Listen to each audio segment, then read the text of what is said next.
Rexrode here on ESPN 102.5 The Game. Robby Stanley, Joe Rexrode, Ryan Porth here with you on this Wednesday morning in Nashville, Tennessee.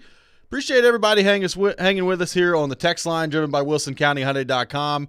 Had some technical difficulties to begin the show. Apparently some power outages in the Nashville airport area, which is where our studio is located. And Ryan Porth and our wonderful team here at ESPN 102.5 The Game have worked through it. And we are now back on the air and ready to break down, Joe, what was a gut punch of a loss for the Nashville Predators last night in Game 5 against the Carolina Hurricanes. They fall 3-2 in overtime against Carolina. Jordan Staal scoring the game winner. A game where the Predators had a 1-0 lead, had a 2-1 lead that they held for a long portion of that game. Yakov Trenin with 2 goals last night.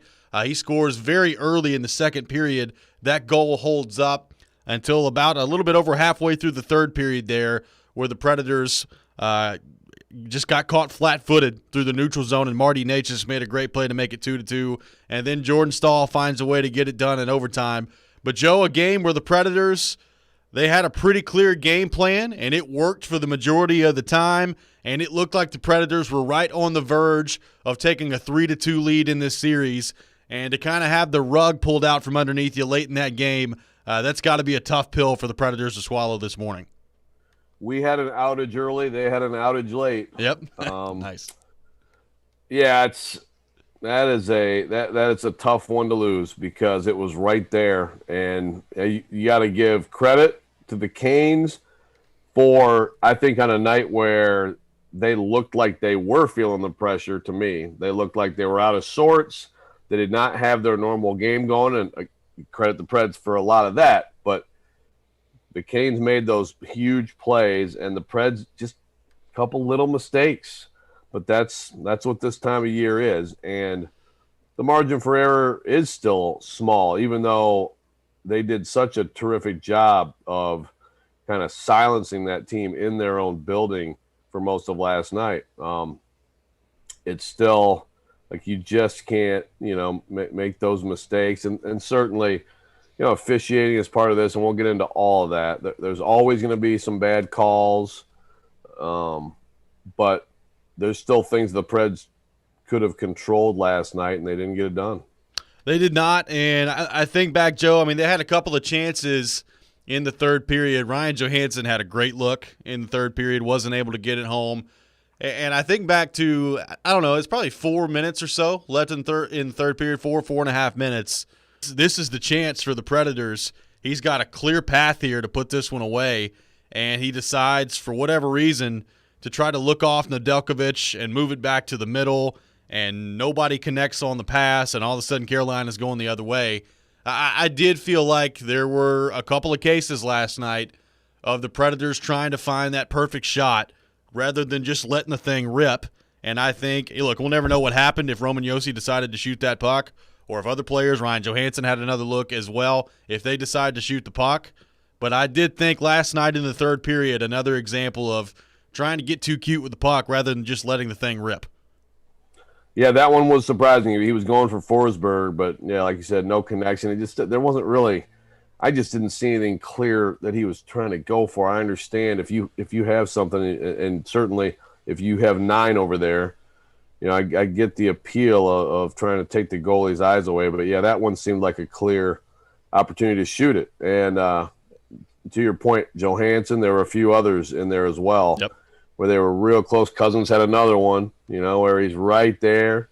Although, actually, I think his real big one was right after the Necas tire, I think. Yep. But, they had a lot of chances. And you go back, when I'm watching the tying goal, which was just such a burst of speed, you see Matt Duchene kind of trailing. He's past Duchene. Benning can't get there. That was like, Saros just not able to push from the post over like he normally does. That started in the neutral zone with Forsberg and Johansen not able to close on Necas. And especially, I just thought Forsberg, I don't know if he was just exhausted at that point or what, but he just kind of let him through. And that started the whole thing. They had been struggling for long stretches to really generate anything, which honestly, I think that's the first time in this series. Well, I don't think it is. That's the first time in this series to me that the Preds have really bottled that team up like that. Well, I was watching the CNBC feed last night, and John Forsland and Pierre Maguire were talking about that basically the whole game. I mean, from the end of the first period on, Pierre Maguire was talking about the Predators, how stifling they were in the neutral zone. Carolina looked frustrated. They couldn't get anything set up. Nashville did a really good job, and Pierre talked about this, of kind of having that third-man high of you're forcing Carolina wide, and you're trying to make it as difficult as possible to get through the neutral zone. And Granlund, I thought, did a really good job last night defensively of cleaning things up and starting the transition going the other way. But to your point on that tying goal by Marty Necas, first off, I mean, full credit to Marty Necas. That's a heck of a play. He's coming in with a lot of speed through the neutral zone. He sells the shot when he gets down low, and that causes Saros to get out of position a little bit, and he can't push back off and get to the other side. So a great play by Marty Necas, but I did think Forsberg was flat-footed in the neutral zone. Duchesne was a little bit late getting over there, and I don't really know what Ben Harper was doing on that play, but he never came over to help with Necas either. It was just kind of a breakdown of errors there for the Predators on that play. But even then, they still had a chance at the end of regulation. And I know, look, we're going to hear a lot about the officiating today. I've already heard about it from some people on Twitter about the officiating from last night, and specifically the call on Alexander Carrier that sent the game. The Predators were on the power play. That made it a 4-on-4 in overtime. It was a bad call. I mean, I thought it was really soft in terms of what we saw there. I'll also say I thought the Predators got away with about 4 penalties in the third period. So, I mean, you're not going to find perfect officiating. Now, I will say this. Officiating is a problem in the NHL. Apparently, they're having a really difficult time trying to figure out how to call a game, and that's frustrating to watch as somebody who's watched a hockey game for a long time.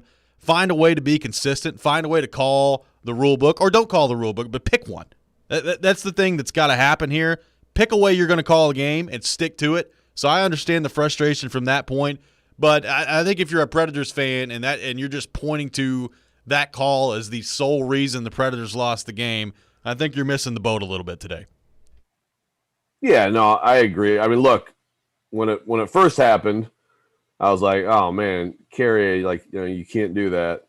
I also think, when the Granlund penalty or I don't even remember who the heck got the trip there on Granlund. That was that Fogle? Yeah, I think you're right. My initial reaction was, gosh, you're calling that in overtime? And you watch, it's like, well, you mean the hold? Yeah, the hold. I mean, you watch the replay. That was Brady Shea. That was Brady Shea. You're right. Okay, it was Shea. I mean, it's one of the. No, but like the replay is like, gosh. Now, when you watch the replay of the Carrier penalty, it is an incredible job of setting someone up and then and falling over, making sure that you.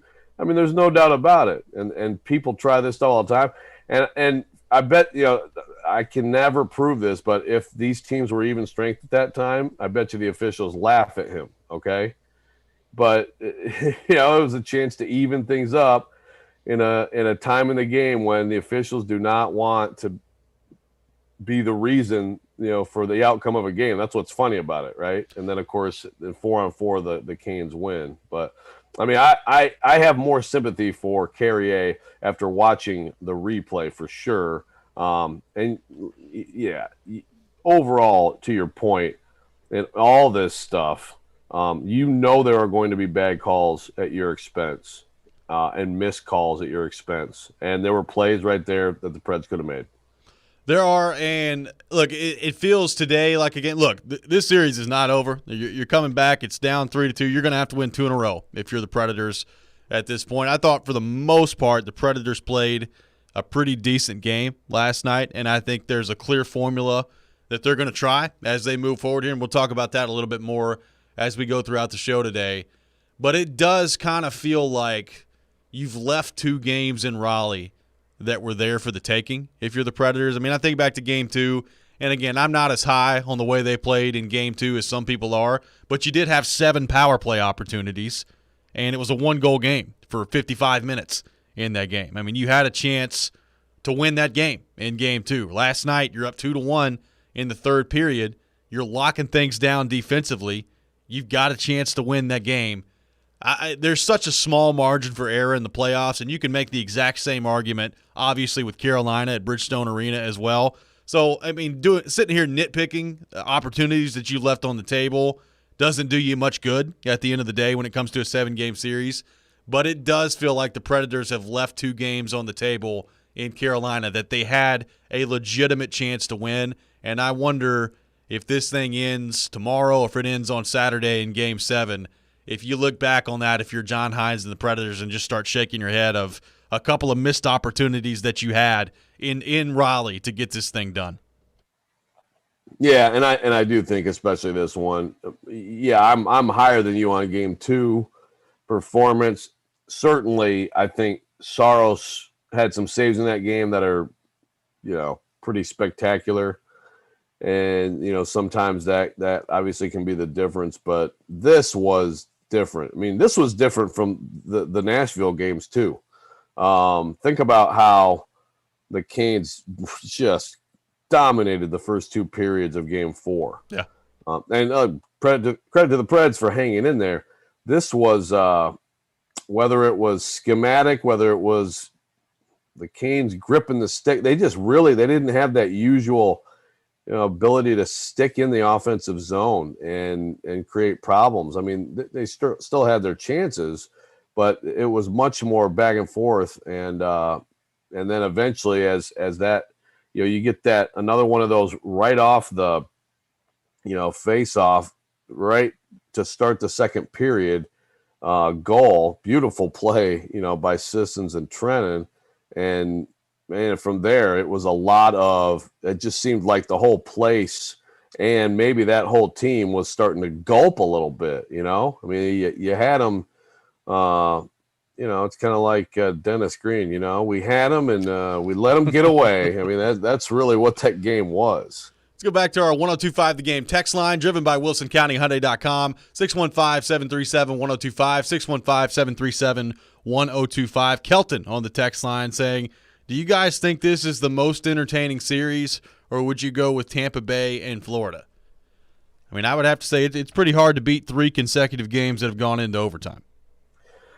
It is. It's awfully good. Now, those, at some point before that series is over, we're going to have an 8-7 game. So I guess it depends on what you like. Yes. But, boy, they're both special, and it'd be cool to see both get to a Game 7 situation. I mean, I thought, frankly, Tampa Bay was going to close it out, so you just never know with that one. But yeah, this one is it is very entertaining. It's compelling. It's high pressure. I mean, but that's the Stanley Cup playoffs, right? Yeah, that is. And the Predators, now they've got to find a way to regroup as they get ready for Game 6 at home. The capacity for Game 6 has increased as well, and we'll have your opportunity here today on the show to be in the building for Game 6 as well. So make sure you stay tuned in for that coming up in the 8 o'clock hour. We'll have that chance for Game 6 here at Bridgestone Arena here on Robby and Rexrode. When we come back, we'll continue the discussion on the Nashville Predators. A gut punch of a loss for the Predators last night in Game 5. Did the Predators blow this game? Did Carolina just take it away from them in the last couple of minutes in the third period and into overtime as well? Who do we blame for this game, or do you just give the Canes credit? All that coming up and more. A lot of thoughts to get to on our text line as well, driven by WilsonCountyHyundai.com, 615-737-1025, 615-737-1025. This is Robby and Rexrode here on ESPN 102.5 The Game.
Fed with the backhand to Pesci. His shot stopped, rebound batted, and they score on the rebound.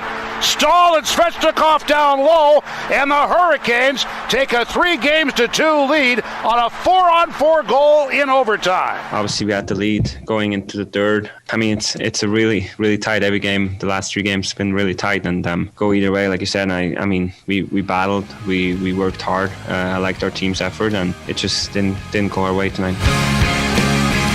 That was Predators captain Roman Josi after a gut punch of a loss for the Predators in Game 5. They fall 3-2 in overtime to the Carolina Hurricanes after having a 2-1 lead about halfway through the third period, Joe Rexrode, in a game where I'm not going to say it felt like the Predators had the game under control, because it's very difficult to have the game under control with a 1-goal lead, but it did feel like the Predators were doing a pretty good job of frustrating Carolina, and they had 10 minutes left in that game. You felt like, all right, I mean, you're 10 minutes away from bringing this thing back home to Nashville in Game 6. You're up 3-2 with an opportunity to close this series out after going down 0-2 in Carolina. I was thinking to myself, man, what a great comeback by the Predators. What a miraculous coaching job by John Hines to get this team to this point. And then Carolina finds some energy after that Natchez goal to tie the game at 2-2, and they get it done in overtime. And, Joe, I don't feel like the Predators blew this game. To me, it just felt like a classic example of you needed somebody. You needed one of your big-time playmakers to come up, to rise up to the moment and make a play offensively, and they just didn't do it. Like they just did not make a play last night offensively to win the game. And to me, I mean, they had a couple of looks to do it. I mean, we haven't even talked about the power play opportunity yet. I thought Forsberg made a great play on the power play. He sells the shot. He sends it across the box like we've seen him do so many times to Eeli Tolvanen. And Järnkrok, for whatever reason, I don't know if he didn't corral it properly or if he was just trying to make sure he had the puck. I thought the one-timer was there. Like, I thought the one-timer was there for Järnkrok, and the net was there for an opportunity for him to score. He kind of double-clutched it a little bit, and by the time he shot it, number one, I don't even think he hit the net, but number two, Nedeljkovic had gotten back over there in space. It just felt to me, Joe, that they had some opportunities there, and they needed one of their playmakers to rise up to the occasion and make a play offensively, and it never happened. Yeah, no, I think that's fair. I mean, look, their first goal was pretty lucky. I mean, I know, like, Canes fans, like, I'm in the comments on my column off the game at The Athletic, and it's a lot about the officiating, of course, but it's, that was a clear high stick. They totally blew it. They missed it. I still don't totally understand what the heck that puck hit or what all it hit. I mean, the NHL even put out a statement on the video and said it wasn't a high stick, but it was lucky. It was a little bit like the goal off Josi's butt in Game 3. Yeah. For the Canes, that was a break for them. So I mean, that's a break. And of course, Trenton gets another one, and actually he had a couple other chances too. But to your point, we talk about the main guys all the time, and there were various chances, couldn't control it. And if you want to talk about main guys and someone you're hesitant to blame, because he's done so much to even get it here. But I mean, in overtime, to me, Saros has to grab that puck, right, rather than try to bat it away. I mean, yeah. I guess it's easy to say that after what happened. It's just a weird goal. I mean, Stahl swats at it out of the air, and it sort of just bounces 5-hole. And I mean, it's a wacky goal. But if you just secure that puck, if you're Saros, then obviously you're just talking about a face-off, and you live to fight another minute. Well, of course, the Canes were about to go on the actual power play there. Well, and I will say this, and look, let me first start by saying this is by no means an excuse for the Predators, because at some point it just is what it is, and it affects both teams, and I think it has affected both teams in Raleigh to this point. That ice sucks in Raleigh. I mean, the ice is just not good. I mean, Forsberg's fanning on the puck all over the place. We talked about it in Game 1 with Roman Josi, looking like he's never handled a puck before coming up the ice. That ice is not good in Raleigh, and Sarah Sibian talked about this last night on Twitter as well, who we had on the show yesterday. You've got all these different HVAC systems coming in, trying to accommodate, the rise in capacity and the fans coming in, and you're in Carolina anyway, so the weather's warm. It's harder to deal with a good ice surface there, but that puck is hopping all over the place. And I think if you're both teams, you got to know that heading into this game. And on any play that can be risky and you're trying to make a play that requires a lot of execution, especially if you're a goaltender there, safer play is probably just cover that thing up and live to fight another day on the faceoff. Yeah. Yeah, and maybe since tomorrow, when does tomorrow's game start? Midnight? Maybe that'll help a About little 11 bit o'clock. with the ice. Yeah, will help a little bit with the ice. But obviously, we're into the real heat here now. So, more doors open more often and all that stuff, more people. So it's going to be a challenge. But obviously, that can foil chances, and then it can foil goaltenders too. Yeah. It's a tough way for Saros to after that performance to go out, but that's it is breaks, and it is just little decisions and plays that can determine series and do a lot in this tournament. Ryan Porth, your thoughts on Game 5 last night for the Predators? A tough way to lose in overtime. You knew you keep going to overtime every game, you're not going to win all of them if you're the Predators, but a tough game to lose from the standpoint of it's 2-1 halfway through the third period, and you're feeling like, all right, if you can just hang on here, you're coming back home for Game 6, up 3-2 with a chance to close this thing out. Tough pill to swallow. That was a finish that wasn't quite Game 5 in Chicago in 2010, but it was a gut punch. I mean, you're 8 minutes away from coming back home with a 3-2 series lead, and I think you would feel great about your chances of closing it out with how they've played at home down the stretch and in games 3 and 4. And, I don't think they've ever lost they've lost one clinching game at home, which was Colorado in 2018. But still, They've been dynamite usually at home in closeout games. So, at the same time, that wraparound goal by Necas, I think there are little things you can nitpick on it, but that was a heck of a goal. It's just a great play. I mean, if he waits another millisecond, there's probably someone there to stop him. If he lets go of the puck a millisecond too early, he hits the post, the outside of the post. It was just a perfect wraparound by a talented player. I mean, people don't realize that Necas is a former first-round pick. And then the overtime. He could fly. Yes, and, the overtime goal is what it is. I mean, that's a bounce that doesn't go your way. So, tough pill to swallow, for sure.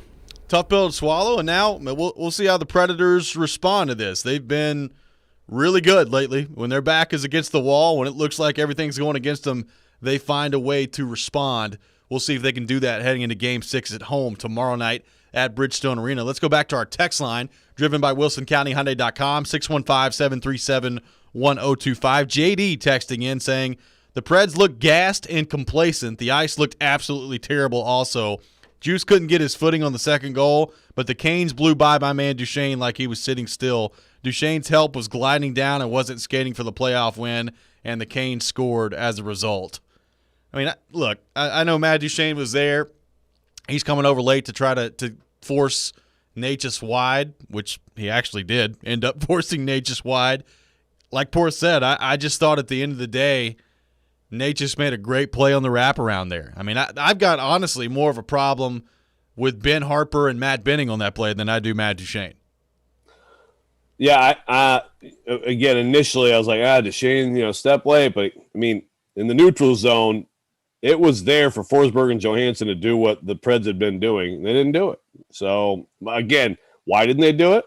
The dude was shot out of a cannon. I mean, it looked like he was going at a different speed than everybody else on the ice. So, hey, look, are there mistakes in that play? Yes, but I think that's a good point. I mean, you got to also credit him for just a big-time play in a big-time moment. And there was not one thing about last night said complacency to me. There's no complacency doesn't exist. Now, do you get caught flat-footed at times, or are you exhausted at times? Sure, but there's not complacency. And wasn't that the end of a shift for that line? Yes.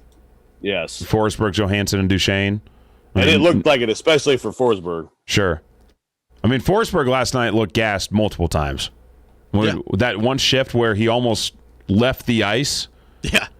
Almost pulled a Sergei Kostitsyn. Well, it gets called, and this, I don't know, this was less to do with, being gassed, in my opinion, but you get caught flat-footed in the neutral zone. I think he tripped Aho on that play, and he ends up going to the box, maybe second period. I mean, yeah, it's just one of those things that happen. And also, look, sometimes that's how the Predators are playing in the neutral zone too. You're trying to stand them up, force turnovers in the neutral zone, and go the other way. And when it works, you look pretty good. When you miss, that creates some problems going the other way as well. So that's some adjustments you got to make heading into Game 6. The play that is going to you talked about the Yarncroke one-timer chance that he did not pull the trigger on for whatever reason. But the play that is going to stick in my memory forever in that third period is Ryan Johansen missing the net point blank. Yeah. Like, I never got a good look. I was watching the Bally feed. I never got a good look on a replay of how badly he missed it. Yep. But, I mean, you at least have to hit the net.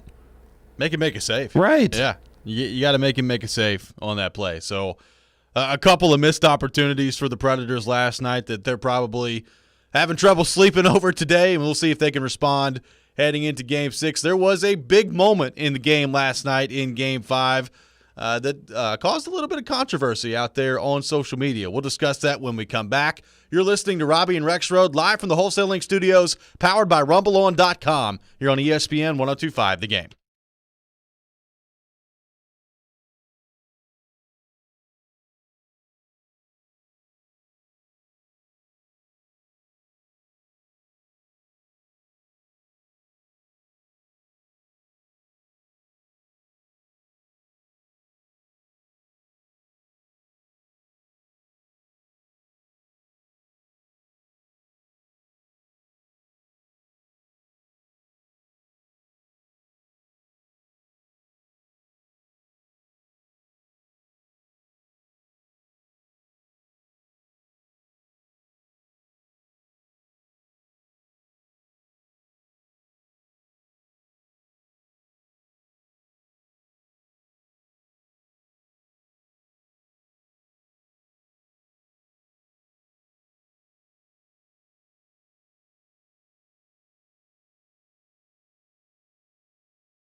Welcome back in. Hour number 2 of Robby and Rexrode here on ESPN 102.5 The Game. Robby Stanley, Joe Rexrode, Ryan Porth here with you on this Wednesday morning in Nashville, Tennessee, reacting to a tough Game 5 loss for the Nashville Predators. They fall 3-2 in overtime to the Carolina Hurricanes, now trailing the series 3-2, heading back home for Game 6 tomorrow night at Bridgestone Arena. Taking your thoughts all show long on our text line, driven by WilsonCountyHyundai.com, 615-737-1025,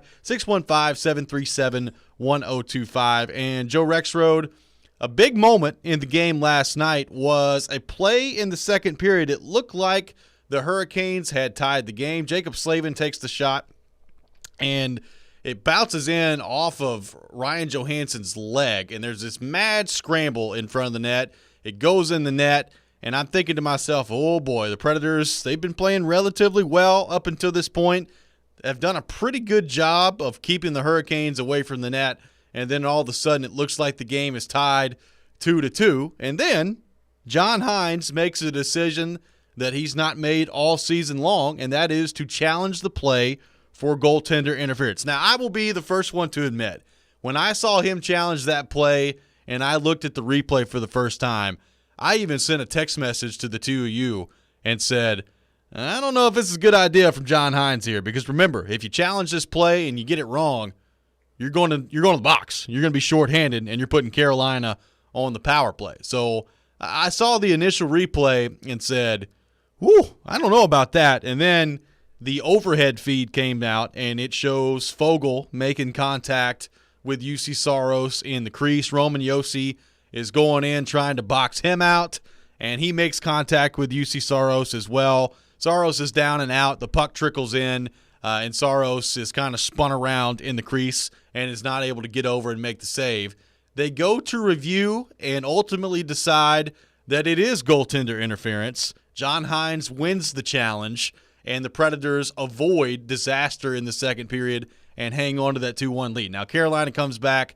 They end up winning the game anyway. But just your thoughts, Joe, on that decision by John Hynes, and what did you think of that play? Did you think that was goaltender interference against Carolina? Well, the last thing, give me another 30 years, and I'll start to figure that out. I'd have a better chance of solving a Rubik's Cube in 5 minutes than understanding goalie interference. It will never happen. Well, you're not alone. Yeah, it's just like it's unattainable for me. But first of all, yeah, it was a gamble, and they had just, of course, been on the kill too. So you're proposing to possibly go right back on it. And look, so it's really interesting to me that C-Mace was like, nah, that's going to stand. And Pierre McGuire, as soon as they showed the overhead, which I think was actually the first one they showed, maybe not, maybe that was like the second replay, but he was like immediately like, I don't see how this goal could stand. Yeah. So okay. Well, and doesn't that kind of highlight how difficult it is to determine what in the heck goaltender interference is in the NHL? I would say so. I mean I like the way he broke it down is I heard a lot of Canes fans say this, and I think they have a point. You could say really Josi kind of created some of that contact. It was just, there were so many people packed in there, but did he impede Saros from doing his job while standing in the crease? I mean, Saros tried to turn left and ran into Foegele. So I've seen stuff like that called. I've seen stuff that I thought was way more than that not called. So I have no idea, but I do know this. Had the Preds closed out that last 7 minutes and 5 seconds of regulation, we'd be talking more about that today than we are, right? I mean, that would be the talk today. Oh, absolutely. I don't think there's any question about that. And a huge decision by John Hynes in the course of the game, and it worked out for the Predators at that point. And John Hynes talked about his decision to challenge for goaltender interference after the game last night. Here's what Predators head coach John Hynes had to say. Our video staff's great with Lawrence and Andrew. Those guys are, they have a great experience. They're focused guys. They know the rule book in and out. They know what it is. And when it calls in and you kind of looking at the replay on the bench and see what it is and the confidence that those guys had to make the call, all the credit goes to them. And that's a real big benefit of having guys with that type of experience, attention to detail, and knowledge of the rule book. And also, a little bit like Pete Rogers. You got another two guys in the back room and poise under pressure, focus level, just like Pete Rogers on the game-winning goal the other night on the bench with the stick with Cunnin. So we got a real focus group, players, staff, everyone's ready, and we're really excited here for Game 6. So that was John Hynes after the game last night, pointing out his video staff and the contributions that he's gotten in that area. Great call by the Predators on that play. And like you said, Joe, if that works out and the Predators close out that game last night, that's probably the number one talking point today here on the show. A great call by John Hynes to challenge that play. And as we know, officiating and calls have been a big topic of conversation in this series thus far, largely due to Hurricanes coach Rod Brind'Amour after Game 3, essentially calling out the officials, saying that his team is fighting against the referees as well. And as you've said, that call against Carolina last night did not go over well with the Hurricanes faithful. Here's what Hurricanes head coach Rod Brind'Amour had to say after Game 5. Rod, did you get a satisfactory explanation on the goalie interference review on the one that was taken off the board? Kind of what did you see there? God, how do I answer that? I want to give you a good answer. Here's the deal. I get why they called goal interference. Fogues was there initially, and had that shot come in initially, I think it's goal interference. But it didn't come initially. So then he gets out, and their guy clearly pushes him and interferes with the goalie. It's not our guy. There's no chance he's making that save anyway. Like, it's going wide, hits our skate, goes in. There needs to be a little more common sense on that, than in my opinion. That's clearly their guy preventing the goalie from making the save, not our guy. So that's my take on it. I got a different explanation, but it is what it is. So that was Hurricanes head coach Rod Brind'Amour after the game that I guess kind of started in the, man, I've really got a lot to say on this part of that answer, but didn't really go into it. And then as it built up, he got going a little bit there. But very clearly, Rod Brind'Amour disagreeing with the conclusion that the officials came to on that goaltender interference call last night, Joe. Yeah, it was actually funny because, of course, Brind'Amour and Wes McCauley are having a heated argument like they probably did at Michigan State at like the bar at happy hour in 1991. They've been friends forever, and which is almost like, I know McCauley's one of the most respected guys out there, but it's like, you think about that, it's like, gosh, you could make a case for a different crew, but whatever. I don't have a problem with it, but it was just funny to think about that. I do think Brind'Amour, maybe tone down the officiating. It's interesting, the difference in approach here. Brind'Amour and Hynes when it comes to things like this. I think you could make a case for like Brind'Amour. Okay, you've had your beef and you've said it, and maybe you've helped yourself with that, but he doesn't seem to be able to resist, complaining about officiating. And I know some people could say, well, should maybe John Hynes should do the same thing? Maybe he should, get out there. I think in a series, usually it's like one side or the other does that. Yeah. And then the right play for the other coach is, you hope that like by not criticizing them, that helps you, like you can't both be doing it. But, but Brind'Amour, certainly not shy about it. And also, by the way, you talk about Twitter and Canes fans and everything. I had a great day yesterday tweeting out Poyle's comment from Darren Donick and Chase, saying that he hopes, they get fined, and Canes fans were all a Twitter about that too. So this series, the hockey can't. I'm happy with the hockey going on and on. In some ways, this series can't end soon enough. Yeah, it's the social media part of this. Certainly a lot of fun to deal with. I will say, I've always wanted to see kind of a rivalry between the Predators and the Hurricanes just based on geography and how close they are to each other. We got it this year. I've enjoyed it so far in this playoff series. A lot of saltiness on both sides from the fan base. I kind of dig it. Ryan Porth Yeah. with some trolling last night on Twitter as well. Porth's getting into the game here. I like it. I missed that. What was the trolling? Well, after the goalie interference, after the goalie interference call, I tweeted out, well, this is going to help Carolina fans think that the NHL isn't against them. Yeah. lots of little jabs at Ryan Porth after that tweet last night, too. I was trolling a little bit, too, during Game 4 at Rod Brindamore, and the fact that he was whining about the officials after Game 3, which he was. I mean, he was whining about the fact that, the Preds had more power plays? Yeah. Like, dude, look at the penalties. Like, half of them that you committed are delay of game penalties. That's black and white. Yeah, that's nothing to do with the officials. So you got to call it. Yeah. Matter of fact, they got away with one. Look, Brindamore's a great coach. Exactly. Like, Brindamore's a great coach. I chuckled at those comments in Game 3, and I certainly chuckled at the start of his answer there was like, how am I going to answer this? I really want to give you a good answer. And then he did give a good answer. Yeah. No, he's great. He's great to deal with. He gets fired up, though. That's a little bit of Spartan blood in there, Rexrode. You can't escape it. Maybe that's what it is. Maybe that's what it is. I mean, Draymond certainly has complained about an officiating moment here or there in his career. So yeah, maybe that's what. I mean, I whine about stuff all the time. I hadn't even thought about these ties that bind all of us. So there you go. Maybe that's what it is. I complain about my kids. Oh, there is that. When we come back, we'll continue the conversation on the Predators and the Hurricanes. Got a lot of your thoughts to get to as well on our text line, driven by WilsonCountyHyundai.com, 615-737-1025, 615-737-1025. This is Robby and Rexrode here on ESPN 1025 The Game.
Yeah, Roman, how do you guys process having the opportunities to close this game out and take a huge advantage in the series, and then it all flipping so subtly and now being in the exact opposite position? Yeah, it's tough. It's a tough loss for us. I mean, I think in the third we kind of were in control of the game, and obviously they scored. And then, like I said before, it's such a tight series. There's a lot of chances on both sides, and they just found a way to score in OT tonight. And it's a tough loss for us, but we're still in the series. And like I said, we got to go home and win one.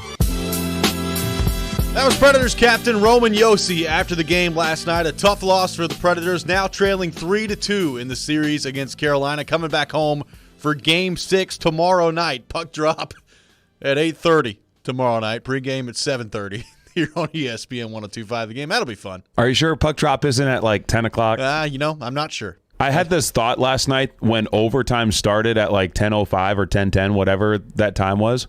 I'm like, oh, okay, well, in 48 hours, it's going to be in the second period. In the second period. Yeah. That'll be fun. Yeah. Joe, looking forward to that.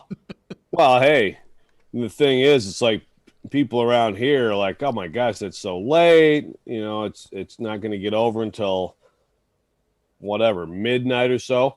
I mean, Carolina's in the Eastern time zone. I know. Well, hey, Carolina Hurricanes fans, we're the NHL, and we really want to serve you. So here, this game starts at 9:45 on a weeknight for you. Enjoy. Have fun with that, buddy. Thanks, NHL. Like, what's so wrong with them pulling off what they did last night? It's the same two games. I don't know. That's a great question. Well, so apparently now Thursday they have to have totally separate TV slots. They haven't been doing that yet, but now Thursday you have to have that. Is it because it's so late in the season? I guess. Don't ask me, man. I don't know.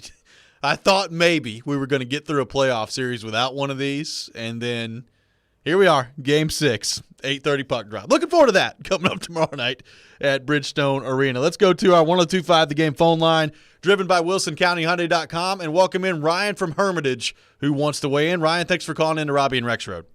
Morning, guys. Honestly, I think the guys played a great game last night. I mean, they had several chances in the third period to finish it out.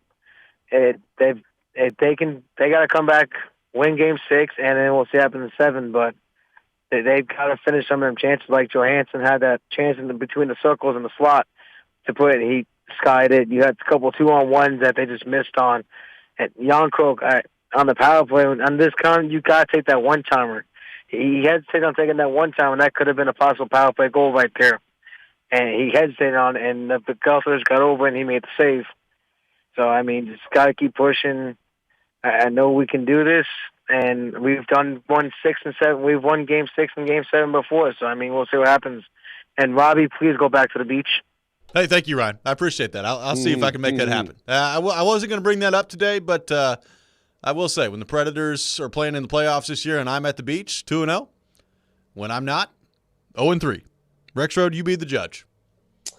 Well, yeah, I'm sure there's someone out there who sat on the left side of the couch accidentally, and instead of the right side, or didn't wear the right mismatched socks or whatever the case may be. So, I think you can be forgiven for. Although, I think there's a better case to just be on the beach, permanently. But yeah, agreed. Yeah, I wasn't going to bring it up either. Wouldn't that be nice? That would be. See if we can make that happen. Let's go back to the text line driven by WilsonCountyHyundai.com. Joe texting in, gut punch is the perfect way to describe this, but the difference we're seeing in how the Preds are playing and the Canes gives me belief that we can force a Game 7 where anything can happen. Hines has this team believing like never before. I think we see Johansen, Duchesne, and Forsberg elevate and put some pucks in the net and force a Game 7. So this coming from Joe on our text line. Has some faith that the Predators come back tomorrow, they get it done, and they force a Game 7 going back to Raleigh. There's some sunshine. Yeah. Look, there's a lot to like about what they're doing. I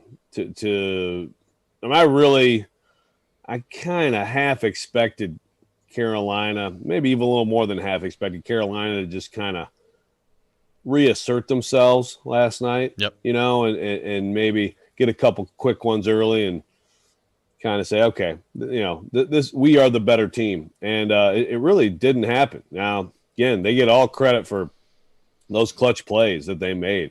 Got a lot of good players, and some of those guys stepped up big time for them. Slavin's back in now. You see he does make a difference. Stahl has been just great in this series. Yes. So they get credit for that, but I do think you can look at this and say, well, the Preds seem to be gaining footing. What does that mean for tomorrow night? I don't know, but it doesn't.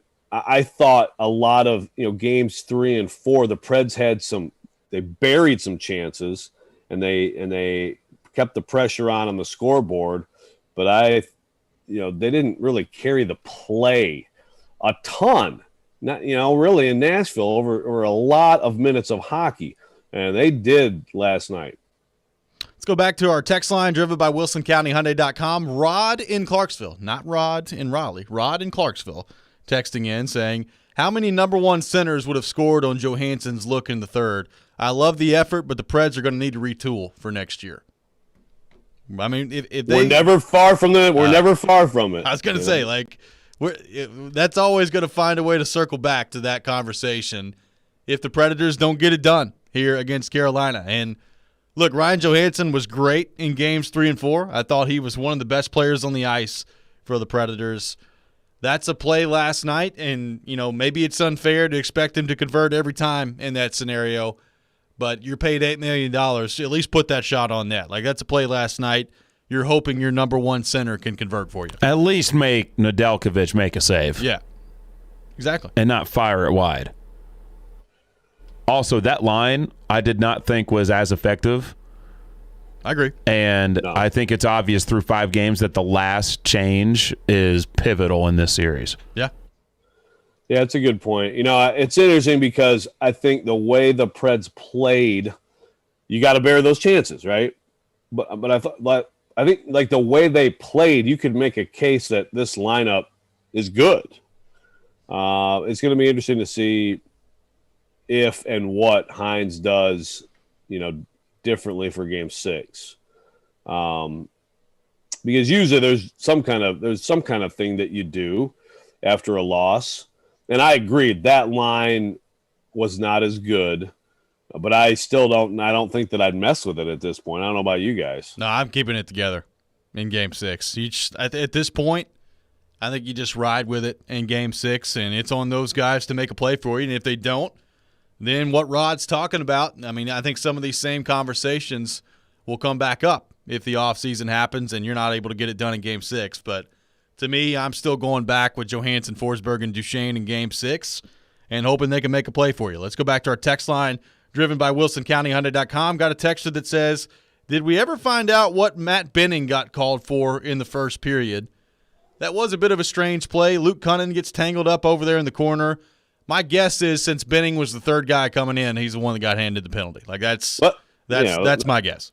Yeah, that's what Hines said after the game. Third man in was the explanation.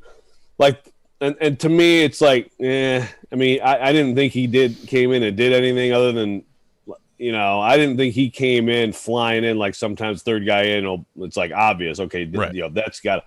But I also thought that the whole thing should have just been a cross-check on Cunnin, and then that's a power play anyway. Right. So the way that – now what happens in a situation like that, though, is that's sort of a common-sense outcome, which is great, but that's where, you should be able to have a common-sense outcome for, the high stick, exactly. in Game 4, right? There should be a mechanism for a common-sense ruling there, and there isn't, and so – This is why people are frustrated with officiating and at times the rules that they have to enforce. Absolutely. When we come back, we'll continue the conversation on the Predators.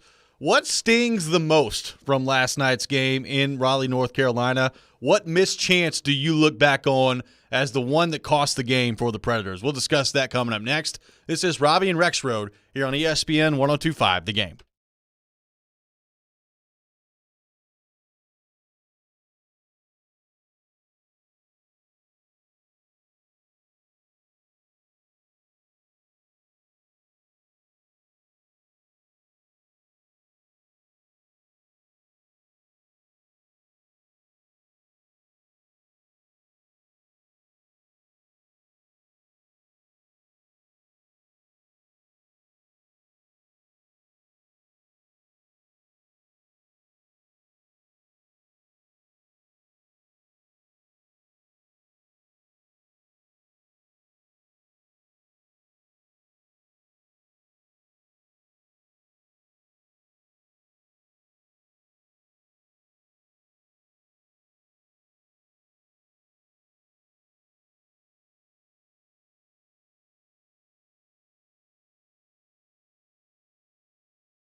Welcome back in, Robby and Rexrode here on ESPN 102.5 The Game, streaming live on Periscope, on YouTube, and on Twitch as well. Taking your thoughts all show long on our text line, driven by WilsonCountyHyundai.com, 615-737-1025, 615-737-1025. Joe, the Predators had some chances last night. Yakov Trenin scores 2 goals, or at one point, as Pierre Maguire referred to him, Jakub Trenov last night. That was something.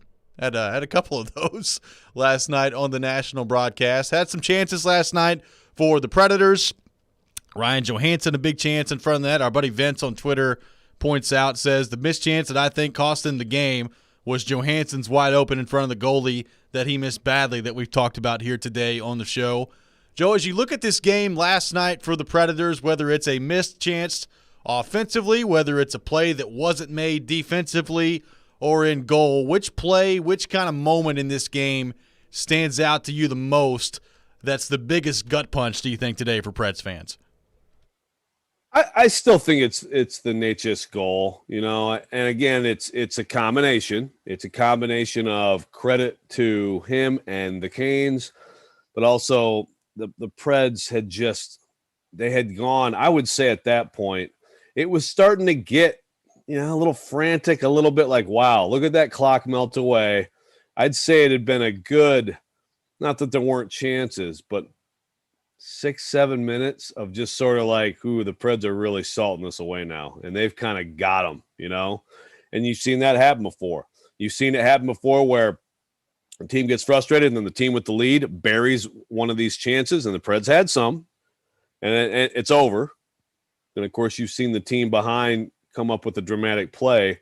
I just think that moment, there are just a lot of different people who could have done different things there. And again, even I think if Saros, it just gets his normal push off the post there, I think he's there for that, right? So there's a lot of things that had to kind of add up. Yes, the biggest factor is that kid is a bullet, and he just shot all through the neutral zone and right around. Beautiful play by him. But there are a lot of different Predators, starting with like if just Forsberg just, combines with Johansen there and gets a stick on that puck, who knows what happens from there. But that play doesn't happen. And then there's other people. That to me was the moment. It's not like I can't sit here and say like I knew that the Canes were going to win then, but they were not creating a ton at that point, and the clock was starting to really get late. And I just, you're talking about 53 minutes of doing something in that building the Preds had not done all season long. Yep. Just really stifling that team, and that team at full strength, by the way. Yeah, no, it was a huge moment because not only Forsberg and the play that you described there, but it just felt like before that, the energy was just starting to get zapped out of the building. I mean, there was frustration in the crowd. I thought there was some pretty visible frustration from the players on the ice, from the Hurricanes as well. They just couldn't get anything going. Well, I thought Warren Fogle took a frustration penalty. Yeah, I thought so too. Early in the third with that elbow. Yeah. To Benning's face. So right to the chops. Yeah. Yeah. So I totally agree with you. Yeah, I mean that's a huge play in that game, and that stands out for sure. We've talked a lot about the Johansen play. I still go back to that Roman Josi chance where he's got the puck in the slot. I mean, that's exactly what you're waiting for. The game's 2-2 at that point. That's what you're waiting for. You've got a chance there if you're Roman Josi. He doesn't pull the trigger. He tries to go back towards the middle and find Forsberg in the middle there. Nobody connects on the pass. And it was funny, like looking at Twitter right after that play happens, because of the educational beacon that we can all be on Twitter sometimes. There's just a straight line of people saying, shoot the puck, like in different forms. Sometimes they added a few four-letter words in there as well. Just shoot the puck. And that was, I think, the collective shout of Predators fans last night to Roman Josi, is to shoot the puck in that situation. I mean, you can think about the Yarncroke play as well. And I know, I know, and we've already got some of it today on our text line as well, a popular play that's going to be discussed a lot today is the penalty on Alex Carrier and making it 4-on-4 in the overtime. The Predators had a power play where they really weren't able to get much going in the limited time that they did have the power play. And then it gets evened up 4-on-4 on what I thought was a pretty weak call by the officials. And you talked about it earlier, Joe. You're in a situation there where it's a 5-on-4 power play for the Predators. If that situation is 5-on-5 and that exact play happens between Aho and Carrier, probably not making the call. That's just my guess. We'll never be able to prove that, but you're probably not making that call at that point. And it is always fascinating to me that you talk about referees and not wanting to decide games, and oftentimes by not wanting to decide games, they end up playing a part in deciding games as well. So it's a tough balance to strike as an official. Yeah. We know how it goes. I mean, look, we know that for one thing, a lot of ticky-tack penalties that'll be called other times of the game are not going to be called late. And, yeah, I mean, I think to me it was like, and you see this, if there is a penalty they feel compelled to call in a situation like that, if they have a chance to even things up, they'll be, okay, we'll take that one. Yeah. And that's what that whole thing felt like. I mean, again, in the moment, I didn't see it. There's the replays out there of Aho. And, I mean, he's looking for, for somebody. He sees Carrier. And I mean, it's hilarious, really. He just kind of backs in and falls over. I mean, it was an impressive dive. It was good. I mean, that's one of those plays also. If you do call it at some other time in the game, second period or whatever, you might be calling two minors. I mean, you might be calling Carrier and calling the embellishment. What'd you say in your athletic piece? Didn't you say he put the cell in embellishment, the SELL? It's pretty good. SELL. Yeah. Thank you. It's pretty good. Yeah. I can spell. Yes. I will also say that Granlund sold the hold. Oh, yeah. The first penalty that was called. Sure. I had some people on Twitter disagree with me on that, but I mean, there was an extra waving of the arm by Granlund on that hold call. So that felt like the classic makeup call that every fan hates. Look, there have been some sell jobs in this series. I mean, Yossi, and I can't remember if it was Game 3 or Game 4, but Yossi got tripped behind the net. And it hit him basically in the knee pad. And Roman Yossi normally not going down in that situation. I thought he did some selling on that too. And look, I said this to begin the show. We can talk about the officials. And yes, that was a bad call on Alex Carrier. I also thought the Predators got away with about 4 penalties in the third period. I mean, Colton Sissons high-stick somebody right in the face, and nothing was called. And Sissons also tripped. Yeah. Either Niederreiter or Aho. Niederreiter? Niederreiter. Yeah. Yep. Right. Yeah. No question. I mean, and I hear you on Granlund. He sold it. No, but if you're the official there, the hook was just so easy to see, and it did impede him. He's going in for the, But how many times, Joe, did that happen in the 2 overtime games that we saw here? Like in the Stanley Cup playoff overtimes, everybody will say that's not a call that you typically make in overtime. So anyway. Yeah. Look, it's not easy. I mean, we all should recognize that it is a very tough job because these players are they're trying to find every little edge they can, and there's going to be a lot of people trying to make things look worse than they are. The stuff is fast, it's hard, and the rules sometimes are confusing. But they're too much of the story, They need to be less of the story. Let's go to our text line driven by WilsonCountyHyundai.com. Garland texting in saying, was I happy about the loss last night? No. However, people complaining this morning about making changes, getting rid of players because they missed a shot last night, get a grip. We're given maybe the second best team in the NHL more than anyone or they have expected. We outplayed them. Just one play. Hindsight is always 20/20. I think some good perspective from Garland there. And look, Joe, I'll say this. You're coming back, you're down 3-2. That's not a position you want to be in if you're the Predators.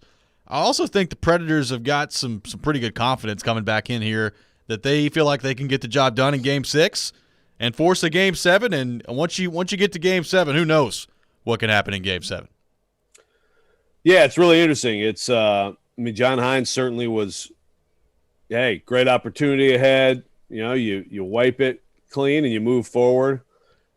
I would have to think that it'd be a little bit tough this morning for the Preds, given what they managed to do and what they were so close to pulling off. But that's one of the good things about the playoff series. When it's every other day, they're not gonna skate today. The Preds put that out there this morning. Nick Barnowski put that out there. They're not gonna skate today.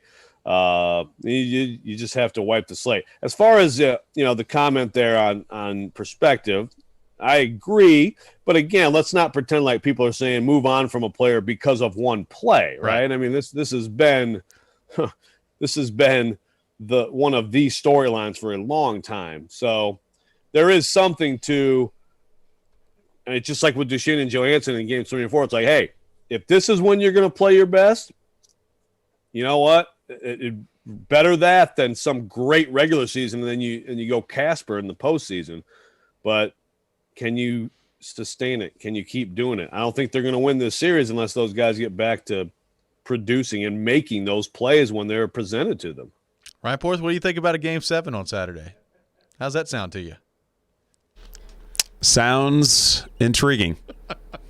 That's one way to put it. That's the first word that came to mind. It's probably a good way to put it for you. If anybody listening going on doesn't Saturday, know, do you? I'm having my wedding celebration on Saturday. So, we originally scheduled the wedding in 2020 for late June so that, a cup run for the Preds wouldn't interfere with it. Looking like you could be a busy man on Saturday. Could be. It's going to be fun. Could be. We'll continue the discussion on the Predators when we come back, taking your thoughts on our text line driven by WilsonCountyHyundai.com, 615-737-1025, 615-737-1025. This is Robby and Rexrode here on ESPN 1025, The Game.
Welcome back in, Robby and Rexrode here on the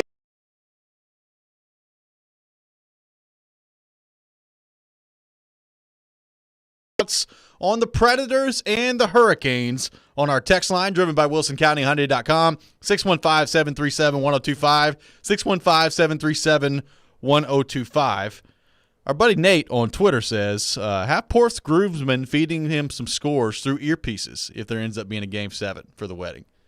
Port, what do you think about that idea? I'll just feed you some scores. So here is what has been agreed upon between myself and my significant other about what will happen Saturday night at the reception.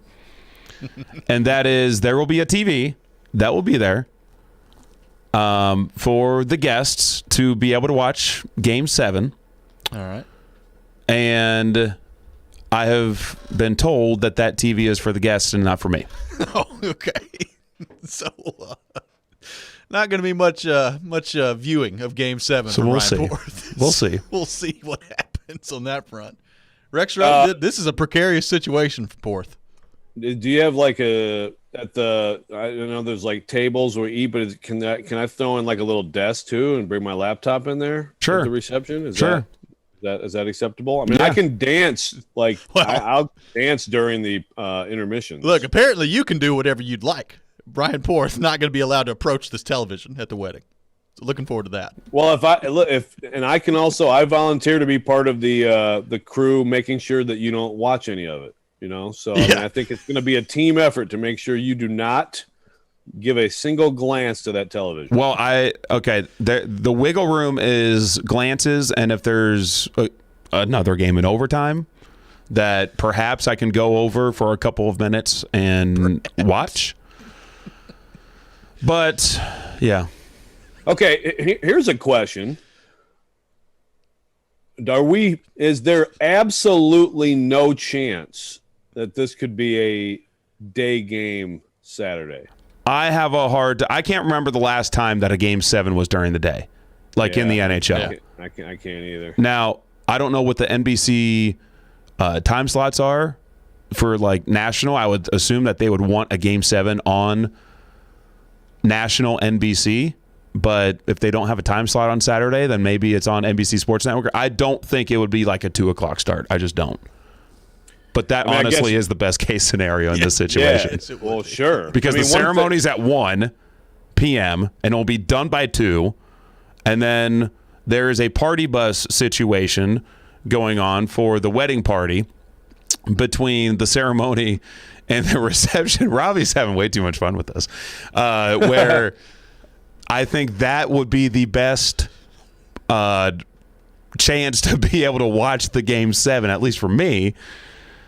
And the guests that are at the ceremony can go watch the game and then come to the reception after. So if Gary Bettman is listening, please schedule a Game 7 on Saturday for 2 p.m. So really what you're saying is that goal by Jordan Stahl last night caused you a lot of problems. Yeah. It did. It caused you some problems. Yeah, it was a gut punch in multiple facets.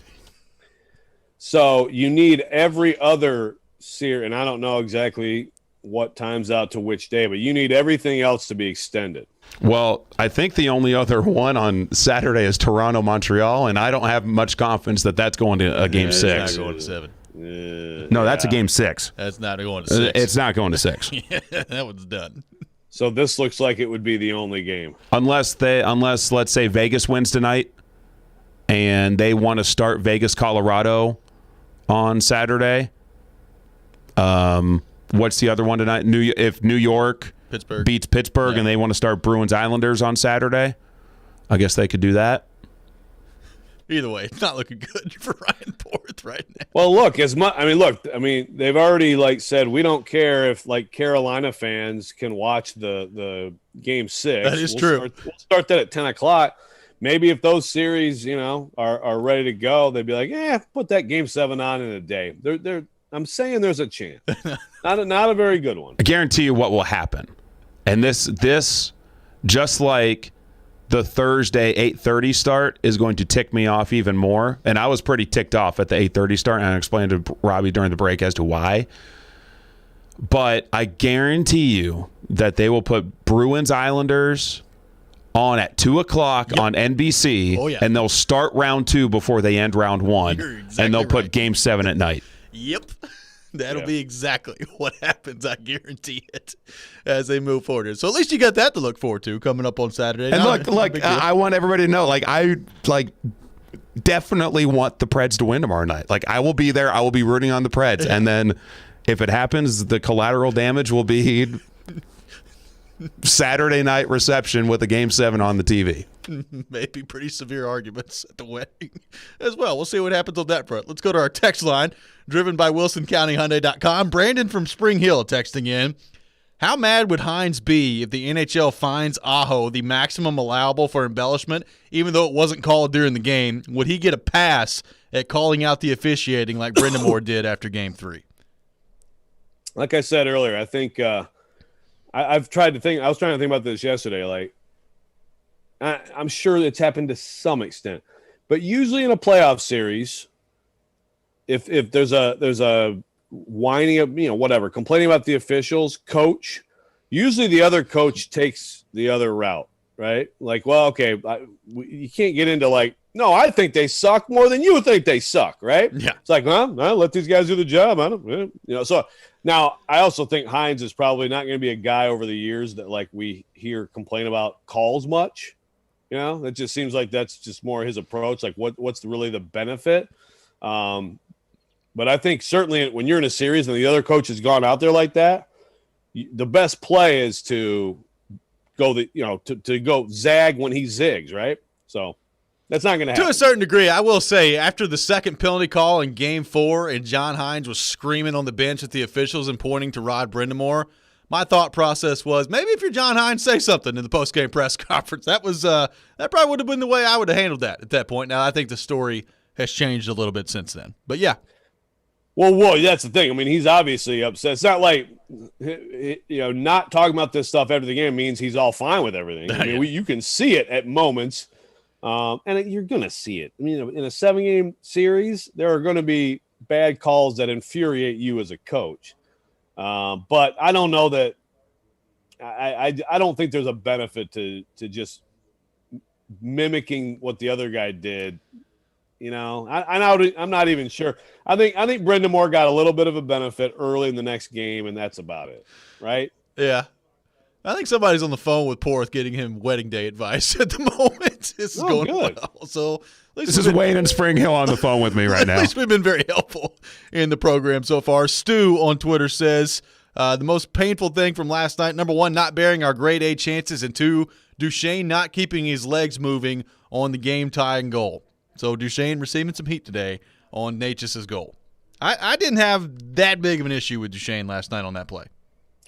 No, you could argue that he was the least offending of the 5. You really could. Yeah. He was the guy who happened to be there, but he tried to compensate for what others didn't do right before that.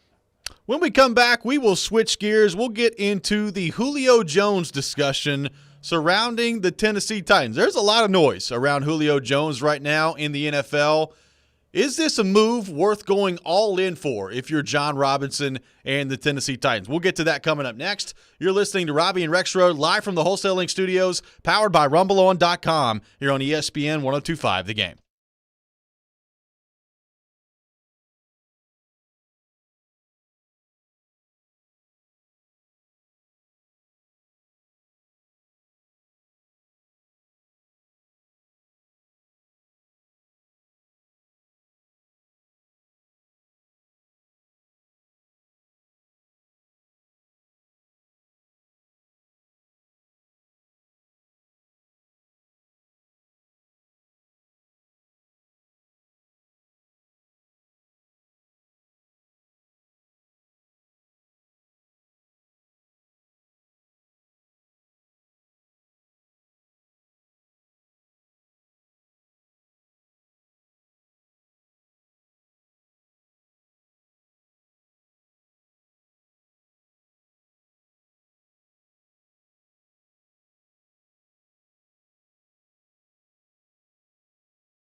Welcome back in. Hour number 3 of Robby and Rexrode here on ESPN 102.5 The Game. Robby Stanley, Joe Rexrode, Ryan Porth here with you on this Wednesday morning in Nashville, Tennessee. Taking your thoughts all show long on our text line, driven by WilsonCountyHyundai.com, 615-737-1025, 615-737-1025. So, Joe, we've talked a lot about Julio Jones and what his potential availability could look like when it comes to some teams around the league. And yesterday with Mark Howard here on the show, we kind of talked about the asking price that's rumored to be out there. Apparently Atlanta hoping to get a first-round pick back for Julio Jones. Now, Joe, I don't know about you.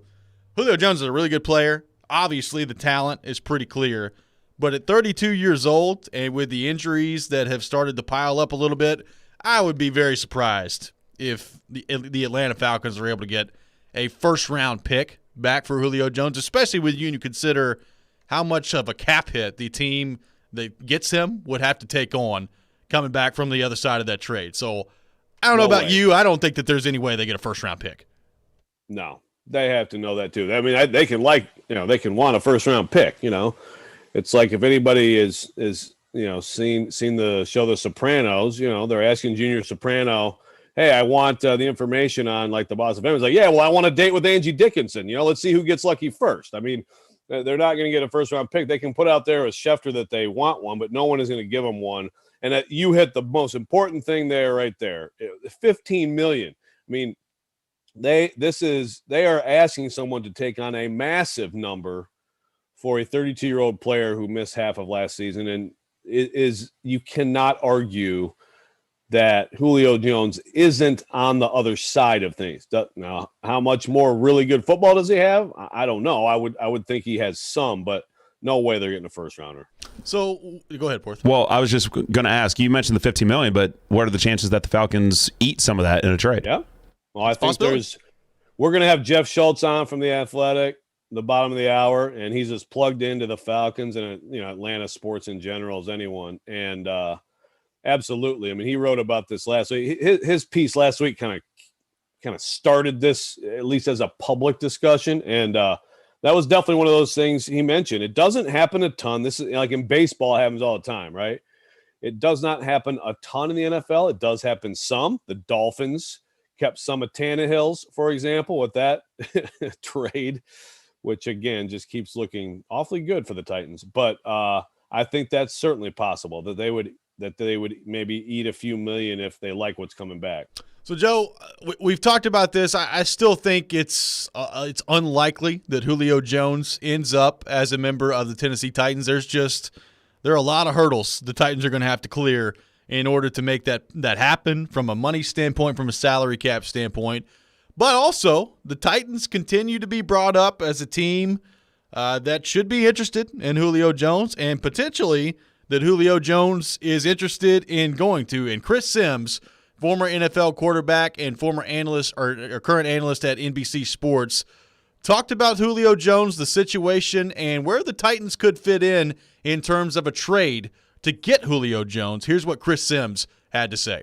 There's yet to be a team that has been clearly linked to the Falcons negotiating a possible trade for him. No, I have not. After you're yesterday. right. I haven't heard anything either. Right, nothing substantial that way. I was told by someone that the Titans and the Patriots are very much on his radar. All right, so that's someone I trust that has a little knowledge in the matter. So we'll see where that goes. Again, I have a hard time. You got to get it worked out and feeling comfortable, like we've talked about. The money situation, the practice habits, where's his body at? But if teams start to feel comfortable and maybe they do their due diligence and, we know how this works. A team talks to Julio Jones' personal trainer, and now they get an idea where his body's at. Who knows? These teams are smart. Oh, Julio's going to work out at this field at this time later today. Oh, we'll happen to be across the street to be able to watch it. I mean, this is the things that go on in the NFL. I'm sorry, everybody, but this is what does go on. And if they start to feel like he's physically comfortable, ready to go, there's going to be a market. Injuries or not, the guy's still a freak show. And he's a first ballot Hall of Famer and one of the greatest wide receivers of all time. So if people can get over that aspect, that market is going to hit, and then maybe Atlanta might get what they want in a first rounder or maybe a second rounder or something like that. But it's all about the health, in my opinion. So, Joe, that was Chris Sims on PFT Live that he hosts alongside Mike Florio as well, saying that the Titans and the New England Patriots are on the radar for Julio Jones when it comes to possible trade destinations. Now, it's one thing to be on Julio Jones' radar. The question is, are the Titans willing to give up what it takes to get Julio Jones? Are they willing and able to give up what it takes to get Julio Jones?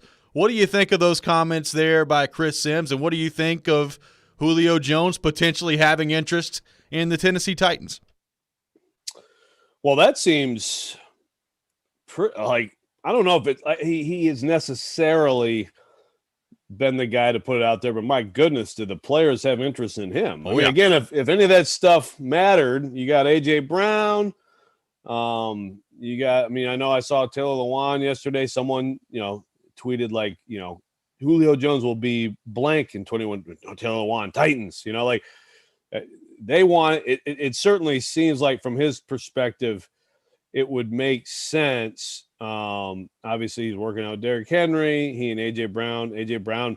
I remember when A.J. Brown was a rookie, and he and Corey Davis actually had big games there, and he talked about what a hero to him that Julio Jones is after that game. I would assume that Julio would be cool with the Titans. I guess, does that matter at all? Does it matter to the Falcons at all to give a passing thought to like trying to make him happy? Some have said, that, like, for example, Matt Stafford, the Lion, a lot of talk up there about, they wanted to make him happy. They wanted to give him they didn't want to just like ship him off to Siberia of the NFL, right? There is a case to be made if you're a team in the Falcons situation right now, because it's not recruiting, but there is what kind of a place is that if you're a free agent? What kind of a place is that to work? Is there respect and things like that? There's a case to be made to have a good parting of the ways with Julio as much as possible here. Ultimately, though, that's not going to overcome whoever coming with this offer that's just the best offer for the Falcons. So Julio and the Titans can talk about all this stuff and probably just going to be hoping it works out the way they want. But Ryan Porth, I sense some excitement out of you. You feel like maybe Julio Jones, you got Tannehill in the prime of his career, Derrick Henry in the prime of his career. You're built to win right now and compete in the AFC right now if you're the Titans. Is Julio Jones worth going all in for if you're John Robinson and the Tennessee Titans? I think it's worth the risk, because if you get, even in my mind, 80 to 90% of what Julio Jones has been in the last 10 years for the Atlanta Falcons, that is absolutely worth it. Because and I understand the hesitancy, especially if the Falcons aren't going to eat much of the contract, if anything. I definitely understand that $15 million is a huge price tag for him. But it feels like whenever there's a big name out there, that there's always a reason not to do it. And that the reasons not to do it overshadow the reasons to do it. And if you go get Julio Jones and you've got a 1-2 punch of A.J. Brown and Julio with Derrick Henry in the backfield and Ryan Tannehill still hopefully in the prime of his career, even without Arthur Smith. I mean, this is a window where you can do something. And in the AFC, I know that's tough with Patrick Mahomes, but you are giving yourself a really good chance, at least offensively, to hang with anybody in the league.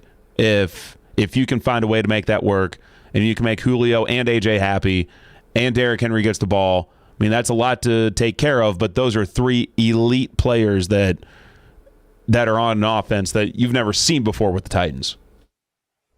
I agree. I mean, you're talking about a look the Titans have never had before from that aspect. I know one person that would be happy, Joe, and that is Todd Downing. He would be ecstatic if they brought Julio Jones into the fold here, because right now I look at that wide receiver room. It's A.J. Brown to a certain degree. I think you know what you have in Josh Reynolds, but you're hoping there's something more there, and then a whole bunch of question marks after that in that wide receiver room. I think Todd Downing, he'd be all in for Julio Jones coming to the Titans. Well, sure he would. And I hear what you're saying, Porth, on like there's these big names, but remember, they did go for it a year ago. They went and they got Clowney as most people want. I certainly thought they should have tried to do it. It was a risk. It was a go-for-it move. It completely didn't work. Does that mean that they shouldn't do this? No, I mean, I'm probably a little bit more hesitant on the whole thing because I want to see how it works out, what you have to give up. Jared Stillman and I got in a little argument yesterday because on his show, he said the only possible way this can work among those things would be cutting Roger Saffold. Now, we talked last week about that as one of the things that you might have to do. Yep. But that's what I want to know. Because I disagree with him that it's the only thing. It is one of the things that certainly comes to mind when you look at the cap and the roster. Yes, they could definitely, restructure Tannehill, for example, and create room. Now, again, restructuring does not mean you get rid of the cap hits. It means you push them down the road. So you're making it tougher on yourself later if you do something like that. But are you going for it or not? If you do this, if you go sign Clowney a year ago, that to me is going for it. Right now, you know that you have Henry and Tannehill playing at a very high level. Is it not the time, if you have an opportunity, to just go get some, make a move like this and sacrifice a little bit for down the road? I think it is. I just want to know what exactly you would have to do and be able to pull off and what you're giving back. Because I do think a second-round pick is certainly possible to be in the equation, and you have to think about that too. When we come back, we'll continue to take your thoughts on our text line on the Julio Jones situation. Is Julio Jones the missing piece for this team to be a contender once again in the AFC? We'll take your thoughts on our text line, driven by WilsonCountyHyundai.com, 615-737-1025, 615-737-1025. Also get to pretty hilarious recruiting pitch from A.J. Brown for Julio Jones as well. All that coming up next. This is Robby and Rexrode here on ESPN 1025 The Game.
1025 The Game and T-Mobile have partnered up to give you a chance to experience a Nashville SC game this season. Tune in every Monday to Darren, Donick, and Chase for the keyword to text in to win. Good luck from 1025 The Game, T-Mobile, and Nashville SC. And speaking of Nashville SC, this Friday, it's your chance to participate in the Nashville SC Pick to Click, brought to you by Camarena Tequila. If you guess correctly which player scores a goal in the game this Sunday night, you win a prize pack and a pair of tickets to an upcoming Nashville SC home game. The next chance to participate coming up on Friday morning at 9:45. Welcome back in, Robby and Rexrode here on ESPN 1025 The Game. By the way, we will have tickets to give away for Game 6 between the Predators and the Carolina Hurricanes coming up at 9 o'clock. So make sure you're tuned in for that. 9 o'clock, we will have tickets to give away for Predators and Hurricanes coming up in Game 6.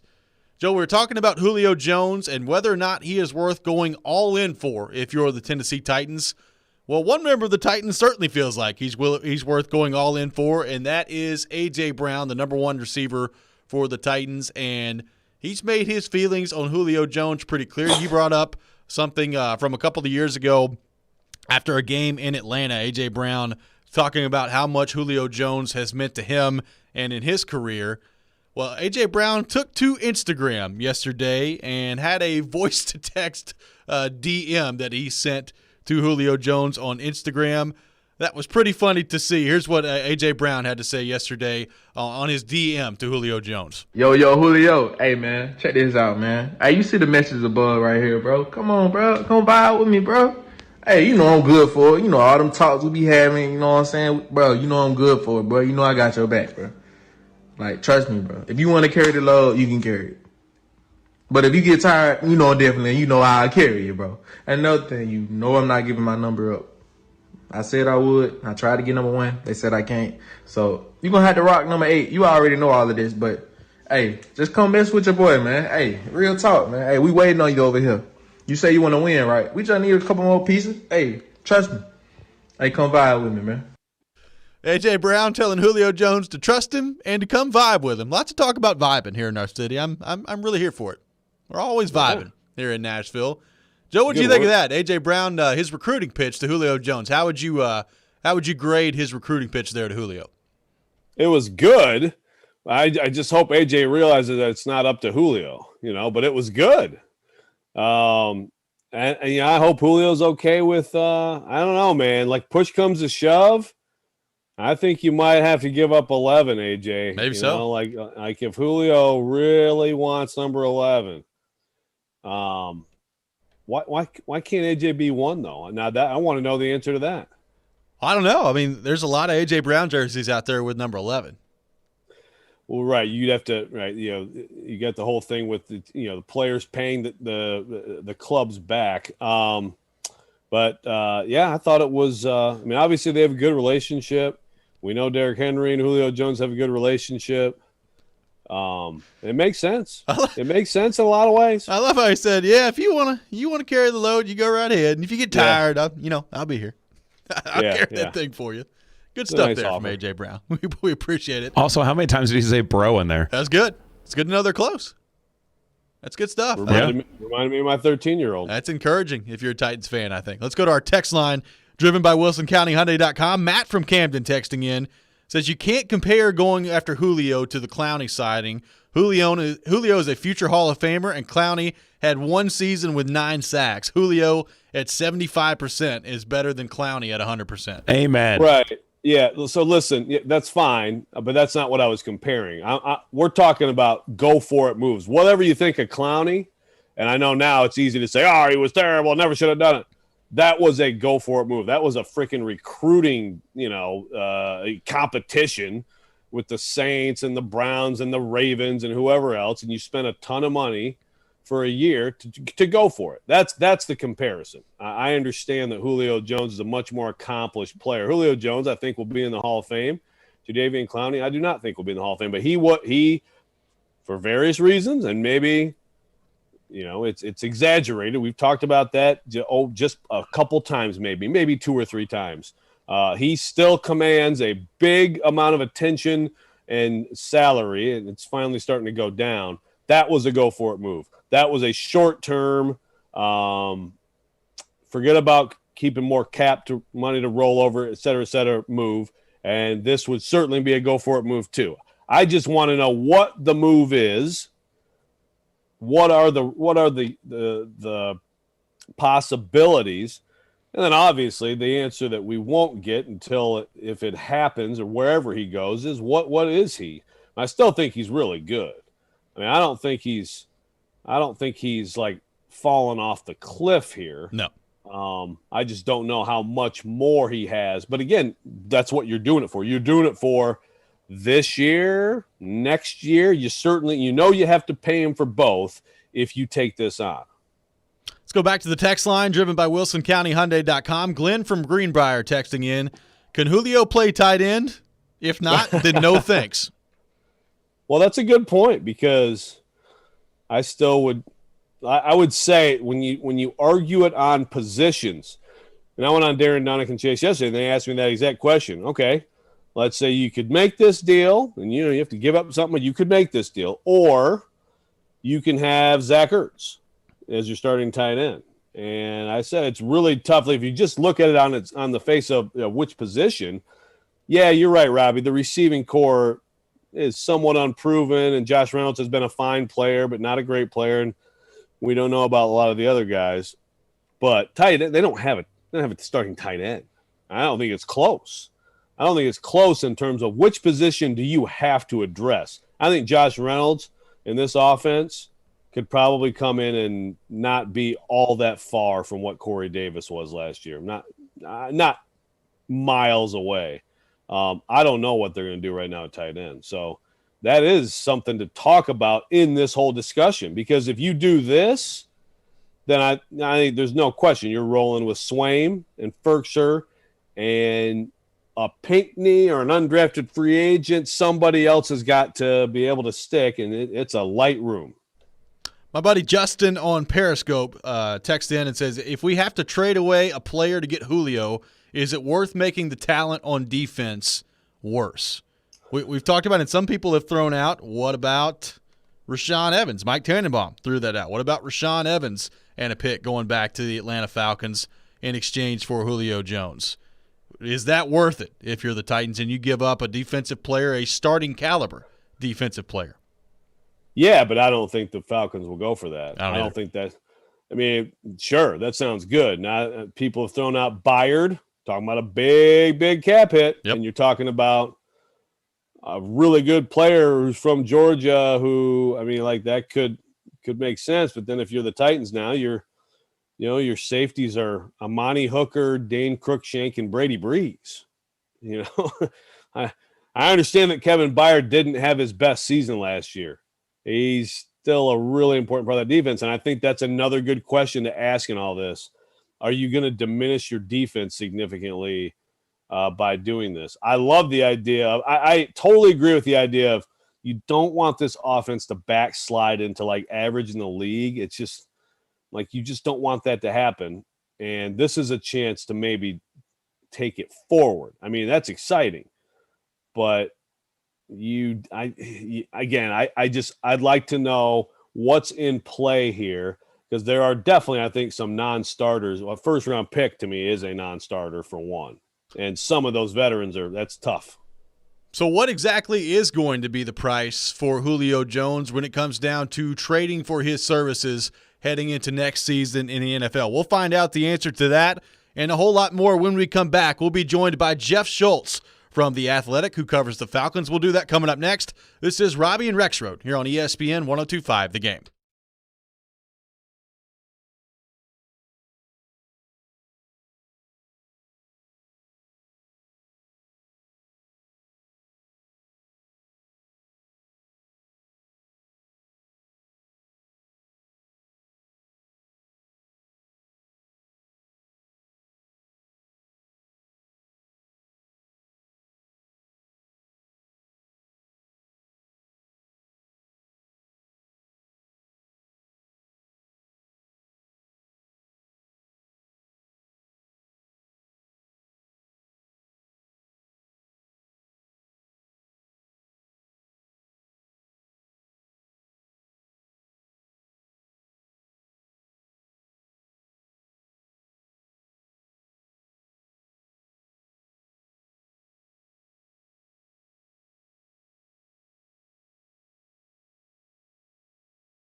Welcome back in, Robby and Rexrode here on ESPN 102.5 The Game. Robby Stanley, Joe Rexrode, Ryan Porth here with you discussing the Julio Jones situation with the Atlanta Falcons.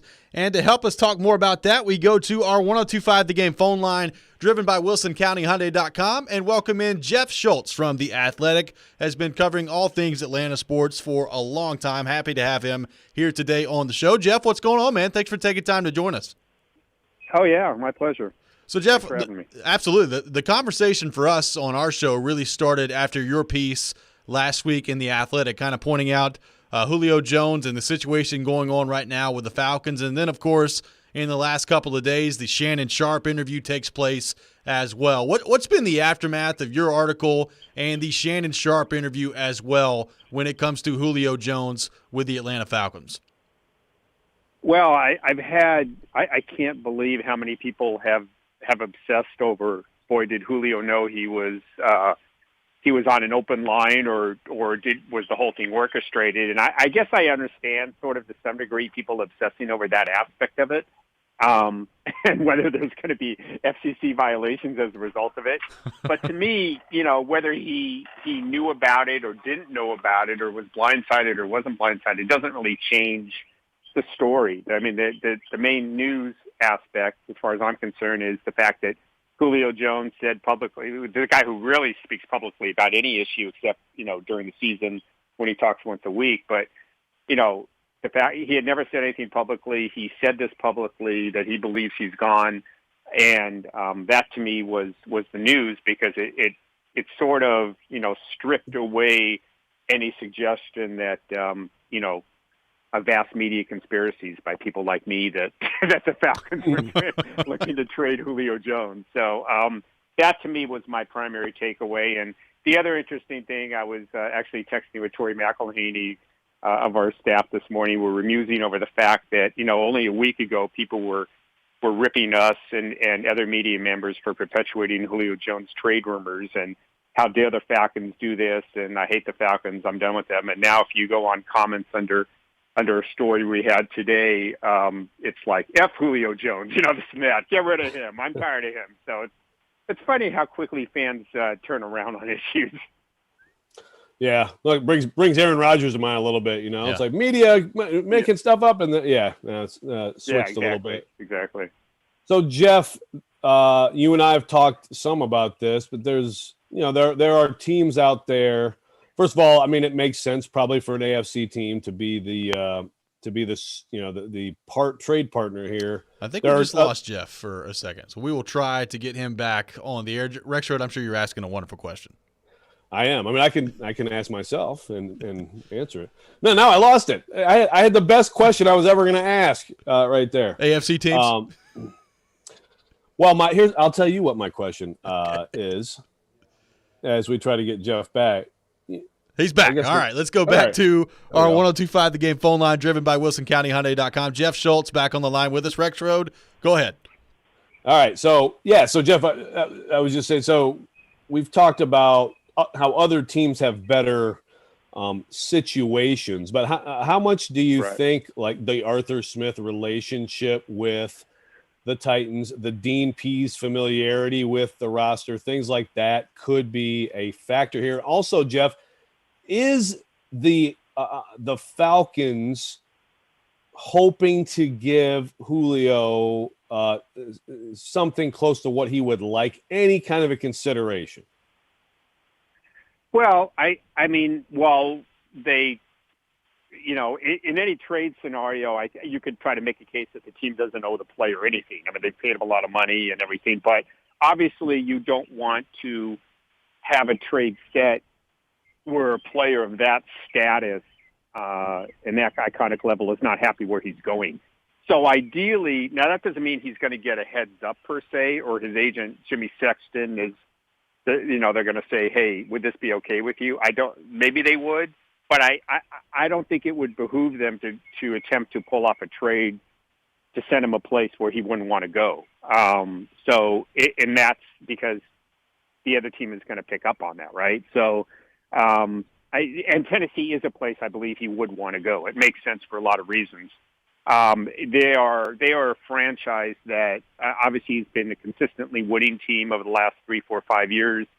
They won 11 games last year. They're sort of at that point now that you could say, add a Julio Jones, add that one star player who could get us over the top, and we could compete for a Super Bowl. So in that sense, they are really a perfect fit. They have, a good young receiver. Julio Jones could come in and help mentor that receiver and their receiving core in general, much like he mentored Calvin Ridley here in Atlanta. It's a similar climate. He wouldn't have to freeze his butt off in the middle of winter if he went to Baltimore, New England. It just keeps him it keeps him in the South, right? He played at Alabama, and so I think in many ways it would be desirable for Julio to go to Tennessee. In terms of the Arthur Smith connection, I think he and Dean Pease see all of that, what I just said. But I also think, and here's where things can get interesting.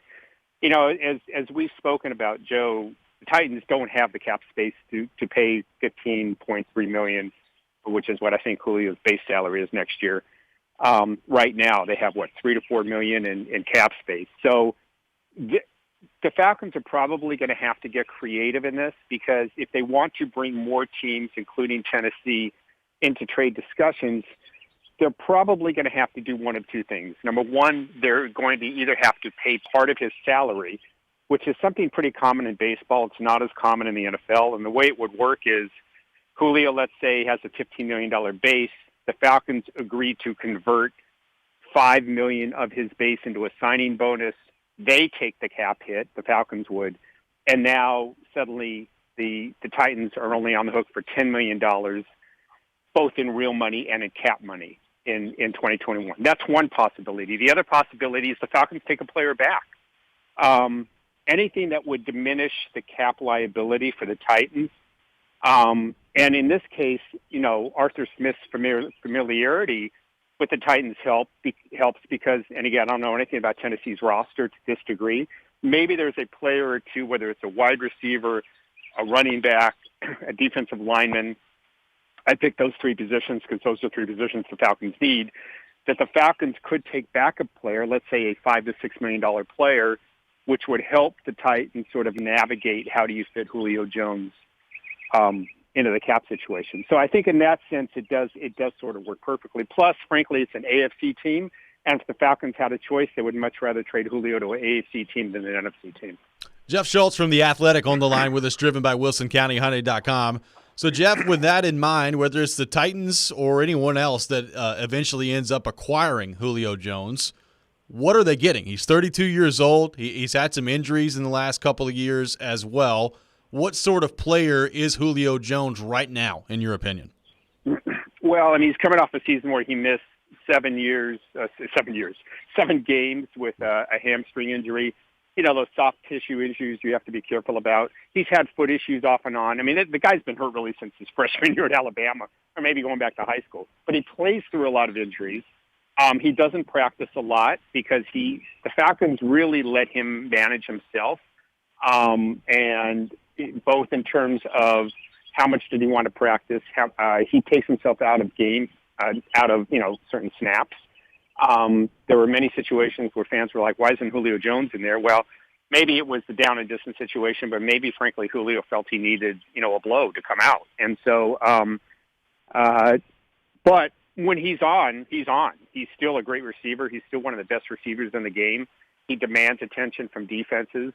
And, even if Julio is, let's say, 60 to 70% of the Julio he used to be, he still commands a lot of attention, and that opens up, areas for other receivers on the team. So, he's still a good player. He's not the guy he was, but when he's going, he could still blow past DBs. He's still a great route runner. He's a really smart player, one of the smartest players I've ever been around. But, when you're talking about health of a 32-year-old wide receiver who's had a hard number of years, you never really know what you're going to get, right? And he is coming off a year in which he played 9 games. So we'll see. Jeff, if the veteran coming back scenario were discussed here and became something that could happen. What do the Falcons? I mean, obviously, they'd probably need a receiver, but what else do the Falcons need? What would they be interested in position wise? Yeah, I mean, so Calvin Ridley, proved he could be an elite wide receiver last year. I think that helps the Falcons cause a lot. And they're bringing in Kyle Pitts, who, is Kyle Pitts. And Russell Gage is a really nice number 2 or number 3 receiver, let's say number 3. So I would say receiver would be one possibility, but not desperate. I think running back is probably the thing they would need most. So I'm sure the Titans would send him Derrick Henry, right? There you go. It's done. So there you go. Deal done. I think a user of a running back, or I think every team in the NFL is looking for line depth. The Falcons have done quite a bit this offseason, offensive line wise. So I would say defensive line would be more likely. But frankly, Joe, I mean, particularly on the defensive side of the ball, they need everything. They let go of a lot of players. That's really the side of the ball that they need the most work. So whether it's a lineman, a linebacker, a DB, I don't think they'd say no to anybody if in this case Dean Pease said, yeah, here's a guy who would work for us. And frankly, I don't even think it would need to be a long-term player, right? I think they're just trying to make this work for a year or two. And it's not like it has to be a young up-and-coming receiver or player that they feel they can build around. I think they're just making this, like I said, they just want this to work for a year or two. But I would say if it is a short-term player, they would need a draft pick too. I think the player would be more about making it work cap-wise. But I think with that, they would want a second or third-round pick as well. Well, it's certainly going to be interesting to see how it plays out. And, Jeff, as you can imagine, a lot of interest in how this plays out with Titans fans around here in our market as well. Jeff Schultz from The Athletic has been our guest. Jeff, we appreciate you taking time to join us this morning.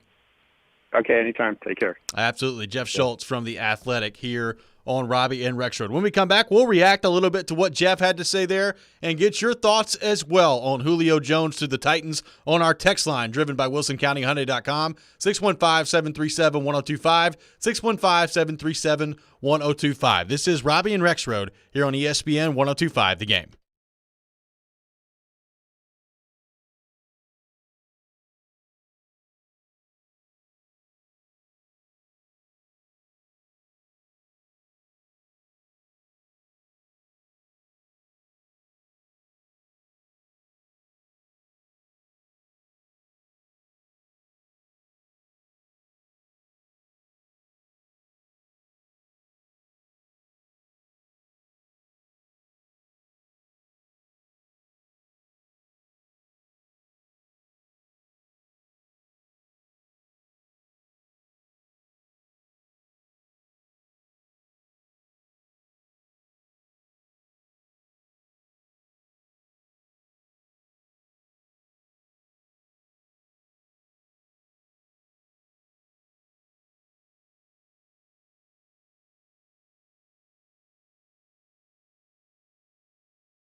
Listen to the game every weekday for your chance to win $1,000. It's the game's 1K payday presented by Kentucky Kingdom and Hurricane Bay. Listen for keywords at 9, at noon, and at 3 o'clock. And when you hear it, go to thegamenashville.com and enter the keyword for a shot at $1,000. Welcome back in, Robby and Rexrode here on ESPN 102.5 The Game. Thanks to Jeff Schultz from The Athletic for joining us in the last segment.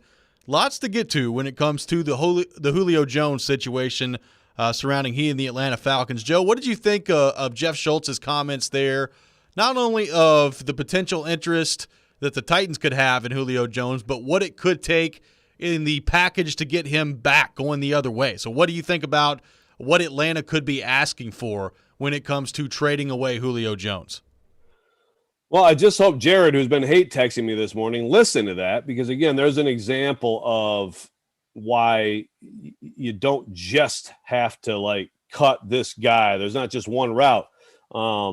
Jeff isn't just making stuff up when he talks about this idea of Atlanta taking on some salary. You know, I mean, they are motivated to get this done, and whether it's that and or a veteran coming back, so, you know, to help their team, someone they think that can play, but also they can take some of this back. They don't have to get rid of all 15. I mean, obviously, I think he's like 11 and a half next year, guaranteed. Like the next 2 years, he's locked in with those cap hits.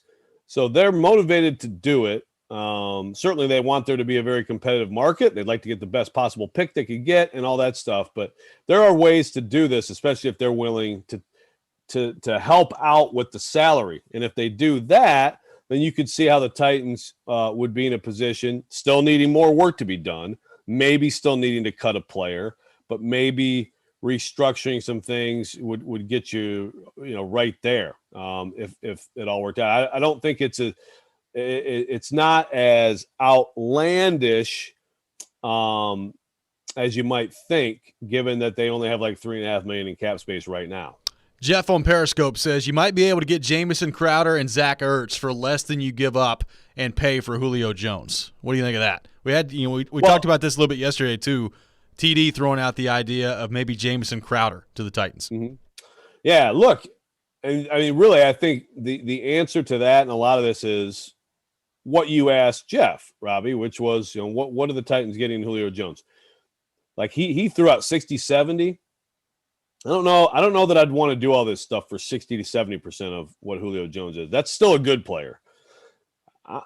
I'm doing this if I feel like he's more in the 80, 90% of what Julio Jones has been for the next couple of years. But as you look at this offense, and I do believe that Corey Davis and the season he had last year had a lot to do with being the forgotten guy in an offense with two players who are such issues for opponents. What is it? Is it a waste of a Julio Jones in this offense? Do you dramatically change your philosophy because now you have a Brown and a Julio Jones? I don't think you do, but that's a question to bring up. How much do you change your offense? Is Julio Jones? I mean, look, he's getting traded. He's not a free agent, but is he okay catching 70 passes for 900 yards? There's a lot of questions about what this means. What is the impact on the team?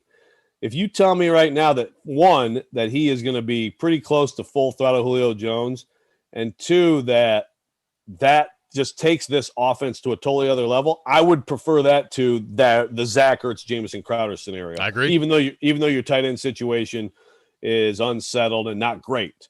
I'll roll the dice. I'll roll the dice with Anthony Ferguson as my starting tight end if I'm getting 80 to 90% of Julio Jones on the other side. I'll take those chances all day long. Ditto.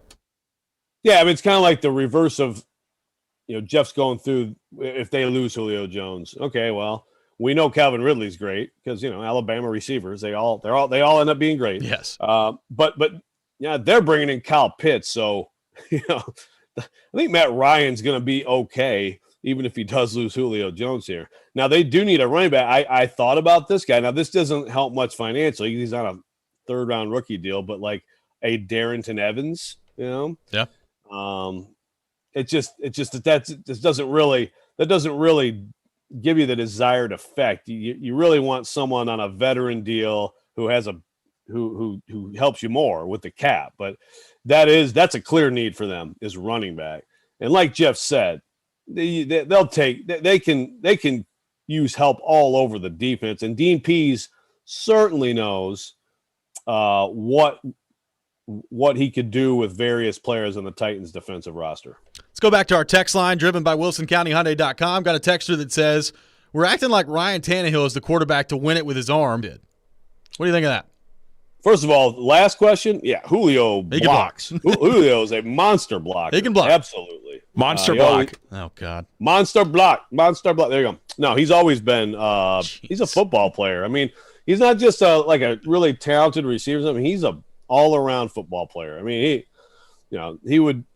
Titans would like how he plays. But I mean, I understand. I was kind of saying the same thing. Like, what does this fundamentally change the offense? Do you get away from featuring Derrick Henry? Is it a bad thing if you're more naturally balanced and you don't have to rely as heavily on Derrick Henry? I mean, I feel like if you did it right with Henry, Brown, and Julio, I feel like it'd be hard for a lot of OCs to screw that up. I mean, what's wrong about having more weaponry? As long as everyone's okay with, kind of maybe sacrificing some individual numbers for the collective good, I think it could be really, really good. Well, if that's what he is. A.J. Brown needs somebody else on the other side. Like, that's just what it is. I like Josh Reynolds. I think he's a good player. Josh Reynolds, to me, based on what I've seen so far, he's not a number 2 in the NFL. Like, he's not a number 2 wide receiver. Now, maybe he comes here and he blossoms, and to your point, Joe, maybe at the end of the day in this offense, there's not a gigantic difference between Josh Reynolds and Corey Davis. I don't know. That absolutely could end up happening.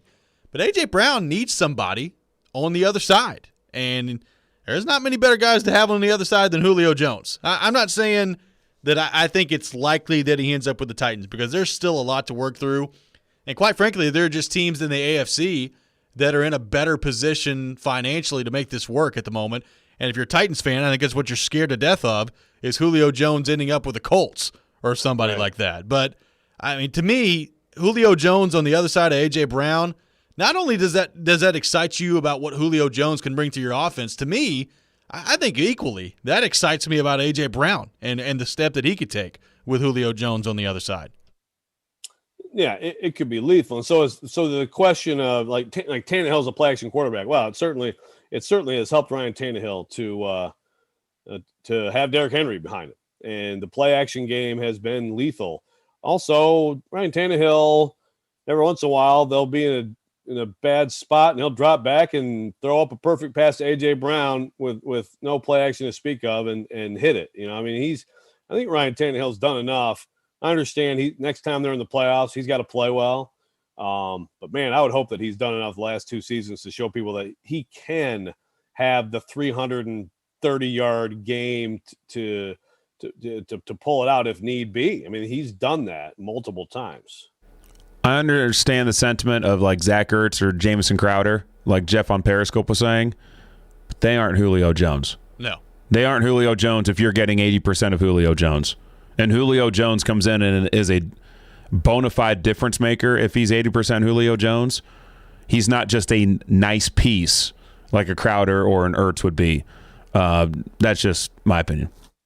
I don't think there's any question about that. Now, that may end up being the route you have to go if you're the Titans. Like, regardless, Joe, it's difficult for me to believe that the Titans are just done with this receiver room right now and they're walking into training camp and this is just going to be what they have. To me, like, there's too many questions with this room right now for that to be the case, unless you are just absolutely in love with Des Fitzpatrick, and maybe they are. I don't know. No, I mean, I think that it's been in need of potential work. But again, I just Crowder could come in. There's other Golden Tate or whatever. I mean, to me, I think you can go with this, and you have to have some things break away. You have to have Josh Reynolds certainly step up. You have to have Des Fitzpatrick come right in. and be a factor. But the tight end room is a much bigger concern to me. Again, just comparing positions, bigger concern. But if you had Swaim and Ferkser and pick one of those, Pinckney or one of those undrafted rookies, and you had Julio at receiver, I think I'd prefer that over like Crowder, Ertz, as long as Julio is whatever percentage he needs to be a big difference maker. I don't think 100% he's elite. He's a Hall of Famer. 80.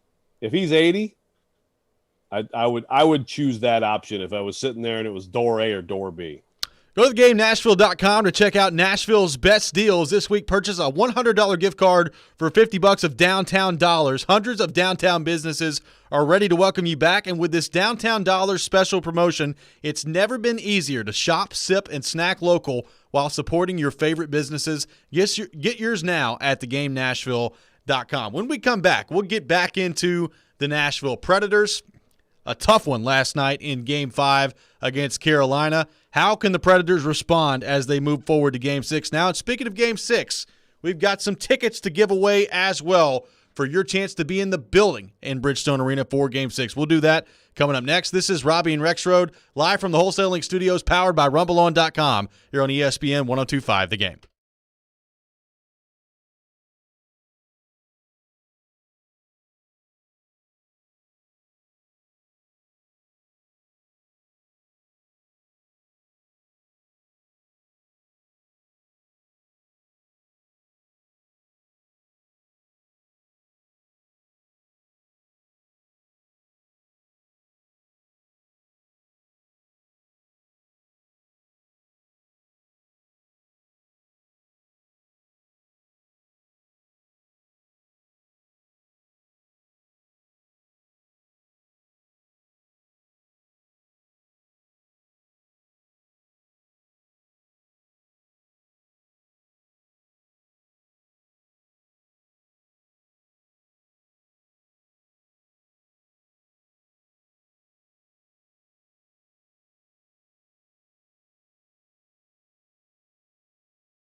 Welcome back in. Final hour of Robby and Rexrode here on ESPN 102.5 The Game. Robby Stanley, Joe Rexrode, Ryan Porth here with you on this Wednesday morning in Nashville, Tennessee. A tough one last night for the Predators in Game 5. We'll get to more of that here coming up in just a few minutes. But now we've got your opportunity to be in the building for Game 6 tomorrow night at Bridgestone Arena. Puck drop at 8:30, pregame at 7:30 here on ESPN 102.5 The Game. And Preds Extra at 6 with Preds. Chase McCabe. Preds Extra at 6 o'clock with Chase McCabe tomorrow starting at 6 o'clock as well. So we'll essentially have 2.5 hours of pregame. That's good. Plus, like Stillman Company are going to be previewing the game most of the day tomorrow. So, I mean, tomorrow all day is really, like, depending on how Game 6 goes, we could have several hours of postgame as well, just leading right into our show.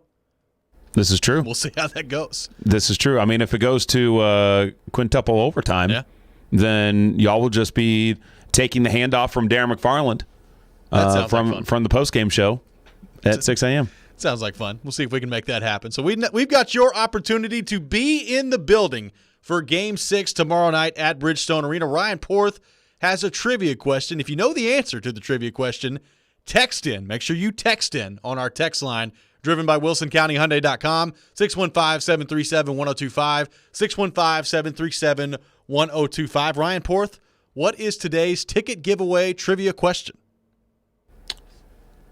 So the Preds are 2-10 all time on home ice when trying to stave off elimination. Okay. Who are the two teams that the Preds beat to stave off elimination in separate postseason series in the past? I like that. If you know the answer to that question, the two teams that the Predators have staved off in elimination games at home. Text in 615-737-1025, 615-737-1025. The first person to correctly guess the answer will win a pair of tickets to Game 6 for the Predators and the Hurricanes tomorrow night at Bridgestone Arena. And Joe, really a gut punch for the Predators last night in Game 5. They had the game, I'm not going to say completely under control, but they were in a good spot in that game. You're up 2-1 in the third period. You're playing pretty well defensively. And I'm not going to sit here and act like the Predators had all these great offensive looks and they could have scored 5 or 6 goals in that game. But they were playing the style of game that I feel like you need to play if you're the Predators against Carolina to be successful. And not only were they playing that way, I think they were frustrating Carolina by playing that way, and it was starting to show. And then all of a sudden, Marty Necas ties the game up at 2. Jordan Staal ends up getting the game winner in overtime on a bit of a fluky bounce there. Usually Saros misplays the puck a little bit, and it goes off of Jordan Staal into the back of the net. And all of a sudden, you go from being about 8 minutes away from being up 3-2 in the series with a chance to come back home and close it out to now down with your back against the wall in a win-or-go-home scenario tomorrow at Game 6 at Bridgestone Arena. Last night was a pretty tough ending for the Nashville Predators. Yeah, I mean, look, I think the last two games at PNC Arena, the Preds have reason to regret them. Obviously, Game 2, which seems like so long ago now, was the awful power play night, which, by the way, power play has been – it's looked like a power play since then, to the Predators' credit. But I think last night, if the Preds don't end up winning this series, I think last night's game will be probably the one that gets talked about the most and gets, regretted, gets brought up, because I think that was, to me, that was by far of all the games these teams have played. They've played 13 this year. Okay, they've played 12. Forget the 5-0, take that one out. So forget that game. But of the 12 where you had full lineups, I mean, to me, it was by far the best overall controlling of the play by the Preds. I have not seen the Canes frustrated like that and just sort of, just muted like that, I think, all year. And actually, on the CNBC broadcast, John Forsland and McGuire, they're talking about like I haven't seen this all year from the Hurricanes, and Forsland's seen a lot of the Hurricanes this year.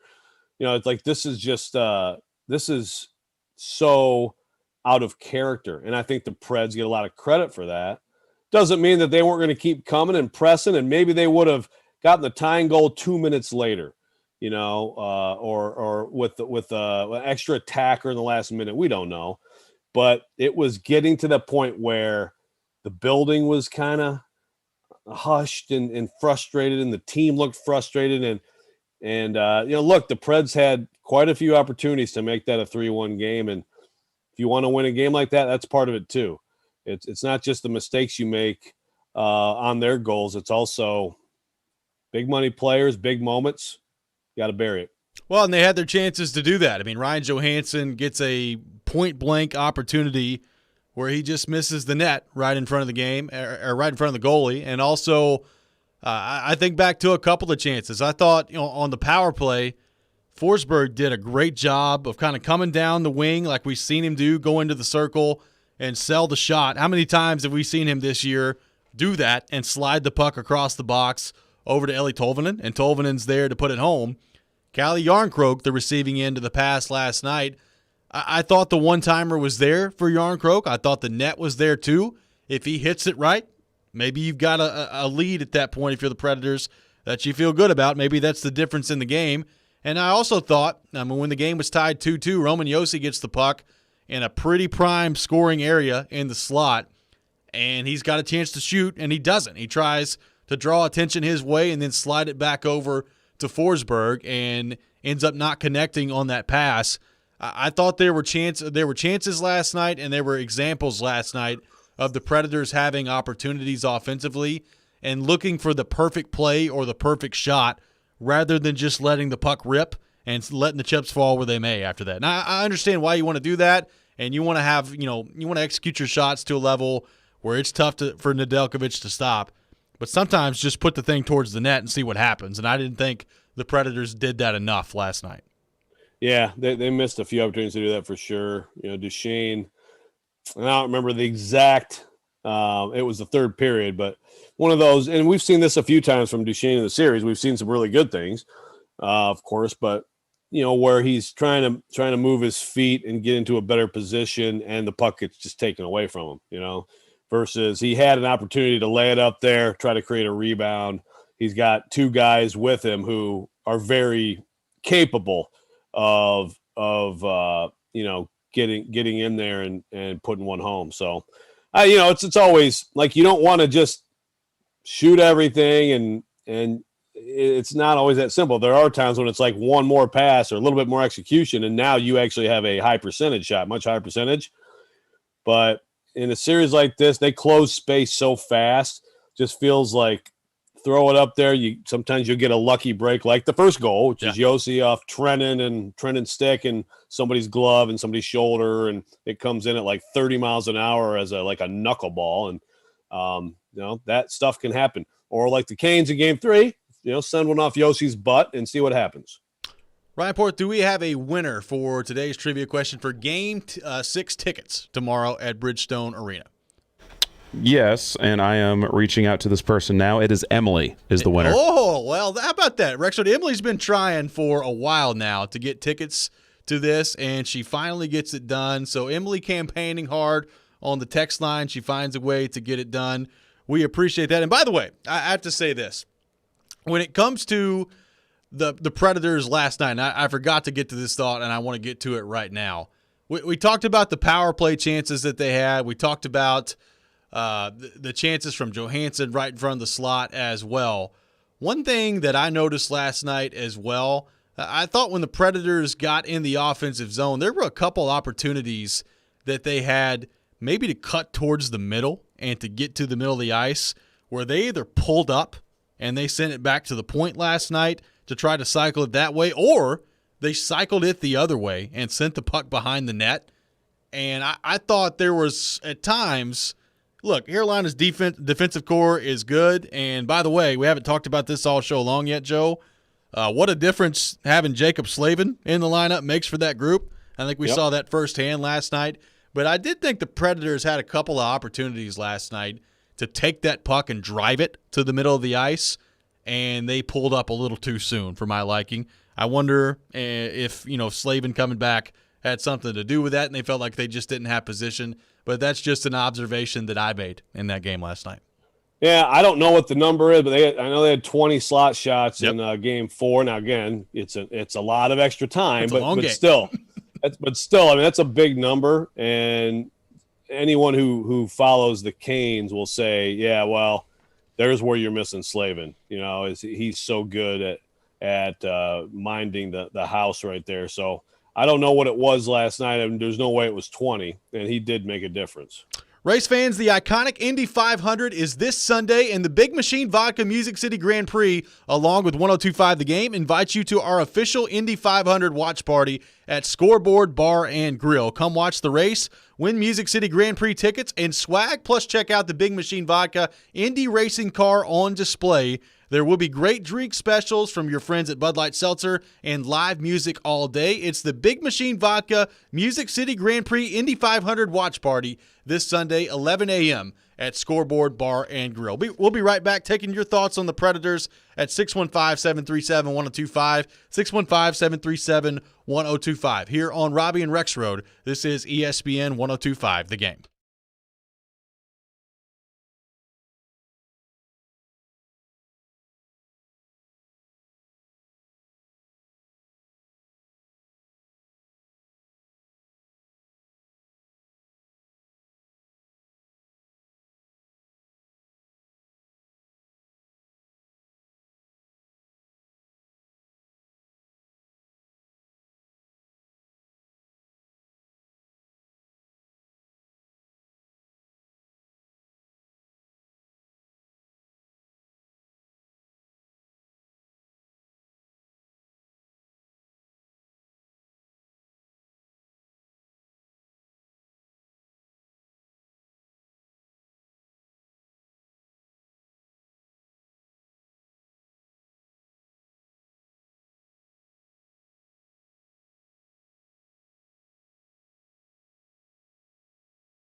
Pesci. His shot stopped, rebound batted, and they score on the rebound. Stahl and Svechnikov down low, and the Hurricanes take a 3-2 lead on a 4-on-4 goal in overtime. Obviously, we had the lead going into the third. I mean, it's a really, really tight every game. The last 3 games have been really tight and go either way, like you said. I mean, we battled, we worked hard. I liked our team's effort, and it just didn't go our way tonight. That was Predators captain Roman Josi after the game last night. A 3-2 overtime loss for the Predators. They're down 3-2 in the series as they come back home for Game 6 in Bridgestone Arena. We'll have Adam Vingan from The Athletic join us at 9:30, so looking forward to that conversation with him coming up here in about, 12 minutes or so with Adam Vingan. Joe, a play that's going to receive a lot of attention today and did immediately last night was the penalty call on Alex Carrier. The Predators have a power play. Granlund draws a hooking penalty along the wall. They're on the power play, and then all of a sudden, Aho is back-checking his way through the neutral zone. He takes kind of a glance back over his shoulder, looks up, and sees that Carrier's behind him and runs basically straight into him. Carrier is whistled for interference, and the penalties are evened up at that point. It's 4-on-4. And Jordan Stahl wins it for Carolina a few seconds after that play. What did you think of the penalty call on Alex Carrier, and how much of a beef do you think Predators fans have today on that penalty call against Carrier in overtime? Well, they've got beef. I mean, I think the beef is just when you watch the replay, Aho so blatantly is trying to find him and then just goes over to him. Like falls over. It's an impressive dive. It's funny because you're watching that play in real time and it's like, oh, Carrier, what are you doing? But you also know that. I mean, I think you can make a case. You just don't call the Granlund being hooked or being grabbed like he was. You could make the case in overtime. Just don't do it. But he also sold it well, by the way. They all sell it. They're all good at selling it and making it look worse. I like that there's an embellishment penalty. I'd like to see it applied more often. Certainly you could have applied it to Aho in that moment. But once you have the first penalty, if these officials get any chance to equalize, they are going to jump on it. Yeah. And they did. And I hate that. But yes, I do too. I do too. But I also I understand. Look, this game was 4-on-4. And it was going to be a Carolina power play in another few seconds. And then who knows? Maybe they win it, and then we'll talk more about that call. But that's how it worked out. I mean, it was quite a job of embellishing from Aho. But you can't totally take responsibility away from Carrier either. And Carrier, these guys know all these situations. Carrier has been really good. Carrier has been so impressive game after game, shift after shift to me, with his headiness, his physicality, playmaking. I mean, he's good. But that's a moment where you got to be ready for that and do what you can to avoid the contact. I mean, if he just pulled up a little bit or just tried to avoid it, then it would be – I mean, Aho probably still would have crumbled to the ground and tried, but there's no way they could justify calling it. You wouldn't think so. I mean, look, officiating has become a pretty popular topic of conversation, not only just in this series, although it's been a pretty heavy topic of conversation in this series as well. It's become a topic around the league. And look, I mean, I don't really want to go all the way back to the Tim Peel stuff because we talked about that a lot here on the show. But that did bring up the question of, all right, what do we feel about these NHL officials, quote unquote, managing the game? Like how much of that should be allowed in the NHL? We had Matt Duchene on our show, had some comments about, hoping that's not the case on a nightly basis with the officials and the way they go about doing things. But sometimes you wonder. And the more these playoffs have gone along, and this is no great surprise to me because I've just known this is how it is for a long time, I fully believe officials are managing the game to some degree in the playoffs. And I think, we had this conversation when the Tim Peel stuff happened too. There is a degree, and I saw it the other day on an article from The Athletic too, about just call the rule book. I understand that thought process, but if you start just calling the rule book it's going to be a penalty fest. I mean, that's all it's going to be. It's going to be a special teams contest. And as we've seen early on in this series, nobody wants to watch a special teams contest when it comes to the Stanley Cup playoffs. So there's a place for it. I understand that that's going to be the way it is in the NHL. But I hate that. What I will say is I do hate that you get into the overtimes and all of a sudden it's just a different standard. Like, you've almost got to halfway murder somebody in the overtimes for something to get called. And if something is called, it feels like they are very quick the other way to try to even it up. And I don't like that. That should not be the way the game is officiated. Yeah. Well, now, as far as your point about, I don't disagree. I mean, it's a tough spot. I try to have sympathy because there's no way it is easy at all. Things moving so fast out there. You think about officiating the various sports, and you got to have eyes. Obviously, like football, you got someone for every 3 yards of field out there. But in hockey, these guys are moving so fast. You often don't have a great angle on various, things in the corners and things like that. So I try to have sympathy for it. I will say that your point about the penalty fest, you could argue sort of like the NBA, part of the NBA being a much more fun thing to watch now. I hope people aren't missing that. A lot are, but it's tremendous. A lot of it, mostly it's the talent and skill that's at a level it's never been close to this. But also the freedom of movement thing did change the league for the better. And it's like, okay, we're going to call these hand checks, so play differently.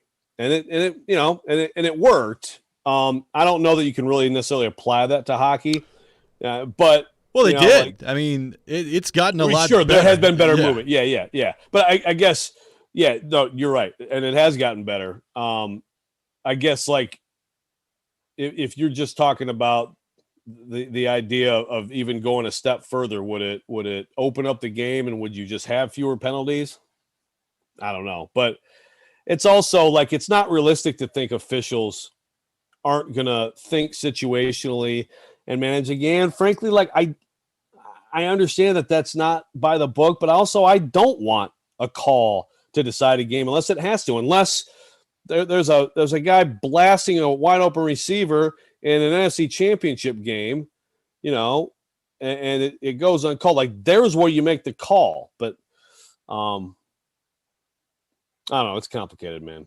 We've talked a lot about officials in this series. There is no doubt. And around the league, there's been a lot of talk about the officiating. I don't know there's not a great, clear, this is what they must do answer. I don't remember, I've been watching hockey for a long time. I don't remember ever having as many conversations about officiating as we have this year. I mean, it feels like it's a weekly occurrence in the NHL, and it's been that way throughout the playoffs as well.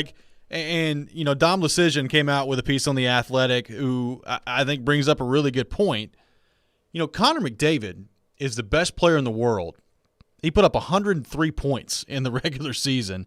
He draws penalties all the time because he's by far the fastest player on the ice. And we've gone through 2 consecutive postseasons with him, 8 games. He's not drawn a single penalty. And, he was talking to a source that said there were over 30 infractions on McDavid throughout this past series with the Jets where they got swept, and they just didn't call any of them. Like, to me, you can't convince me that Connor McDavid all of a sudden he's just not drawing penalties in the playoffs. So, to keep the basketball comparison, he's the opposite of Michael Jordan, who got every little tiny call ever in his career. Wow. Okay. There'll be shade being thrown there. I like that. Wow. I mean, I'm sure it's not 30. I'm sure it's like, That's just what the guy said. I'm sure it's not that many. But even if it's half of that, like if it's 14, 15, that's a pretty big number. Yeah, that can't. I mean, come on. I mean, and it just doesn't stand to reason at all that guy isn't drawing penalties. Yeah. In every game. Yeah, he's the fastest player in the world by far. So it's one of those things where it has been a constant source of discussion around the league so far in the playoffs. And to me, look, these playoffs have been great. This continues to kind of double down on my belief that the Stanley Cup playoffs are the best thing in all of sports. I know people have different opinions on that, and that's fine. But you don't want one of the dominating stories of your playoffs to be the way your games have been officiated. And so far, I feel like that's been the case for the NHL. So we'll see if that gets any better as we go through the playoffs here. When we come back, we'll be joined by Adam Vingan from The Athletic. We'll get his thoughts on the Predators from Game 5. Look ahead to their chances in Game 6 as well. All that coming up next. This is Robby and Rexrode here on ESPN 102.5 The Game.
Hey, Smashville, the game Nashville, and Dos Equis is bringing the party to you. Text the word GOLDEN to 615-737-1025 to qualify for the ultimate in-home watch party. And did I mention one lucky fan is getting tickets to a playoff game at Bridgestone Arena?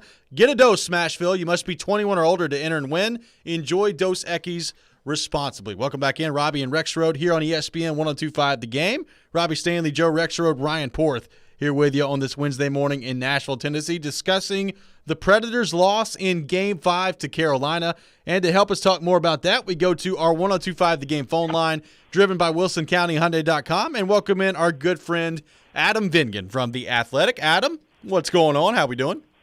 You should have never left the beach, my friend. I know. I will say, Predators 2-0 while I'm at the beach in the playoffs, 0-3 when I am here. So Predators fans not going to be very happy with me today. Adam, we've been talking about this all show long. As you look at this today, if you're a Predators fan, what stings the most, in your opinion, about that loss last night against Carolina? A game where the Predators, they had it. It was right there, 2-1, halfway through the third period, and they just kind of let it slip away there towards the end.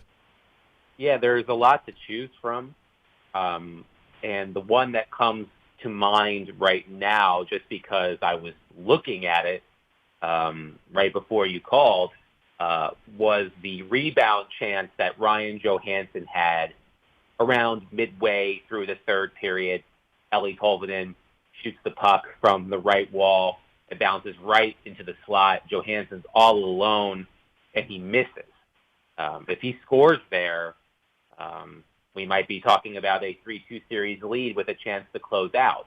And there's a lot of coulda, woulda, shoulda that happened last night. You know, you could talk about the defense on Martin Necas's second goal on the wraparound.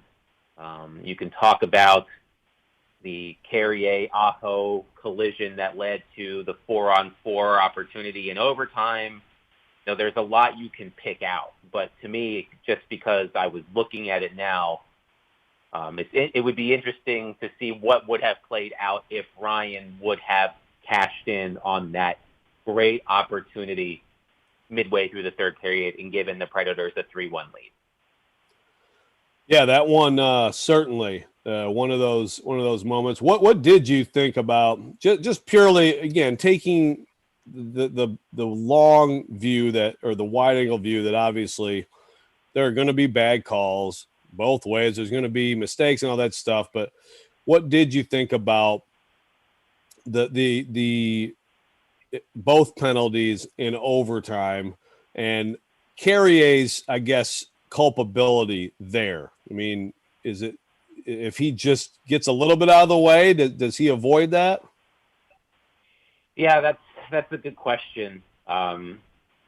Maybe you can chalk it up to a rookie mistake in just not being aware of where Sebastian Aho was. A case can be made that Aho, similar to a basketball player selling a charge, did just enough to convince the officials on that play that he was interfered with.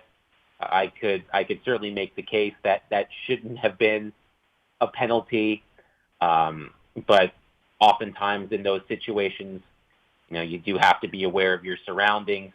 I'm not blaming Alex Carrier at all for that. There were plenty of opportunities before then to put the game away, including on that power play that he negated. Yeah, I mean, there were a lot of interesting calls last night. You know, did I think Matt Benning deserved an extra roughing penalty in that scrum during that scrum in the first period? There was a lot that happened after that whistle. You know, Benning made the mistake of being the first guy into the pile, which is why he was called for the extra roughing penalty. I was surprised that the goaltender interference call worked out in the Predators' favor. I was also amazed by the fact that was John Hines' first challenge as Predators coach. Yeah. You know, it was his first challenge of the season, and then I thought to myself, I don't remember a challenge in the second half of last season either. I went back and looked it up, and there were none. It was actually the Predators' first initiated challenge since the 18-19 season. Wow. So it's been a while since they did that, and you know, good on Lawrence Filoni and the Predators video crew for catching that. But the Predators had the game that they needed. They took advantage of a fortuitous bounce to score their first goal. Took advantage of a rare Brett Pesce mistake on that drop pass that led to the 2-on-1 by Yakov Trenin. The goal being overturned. As you said, the Predators, it was within their grasp.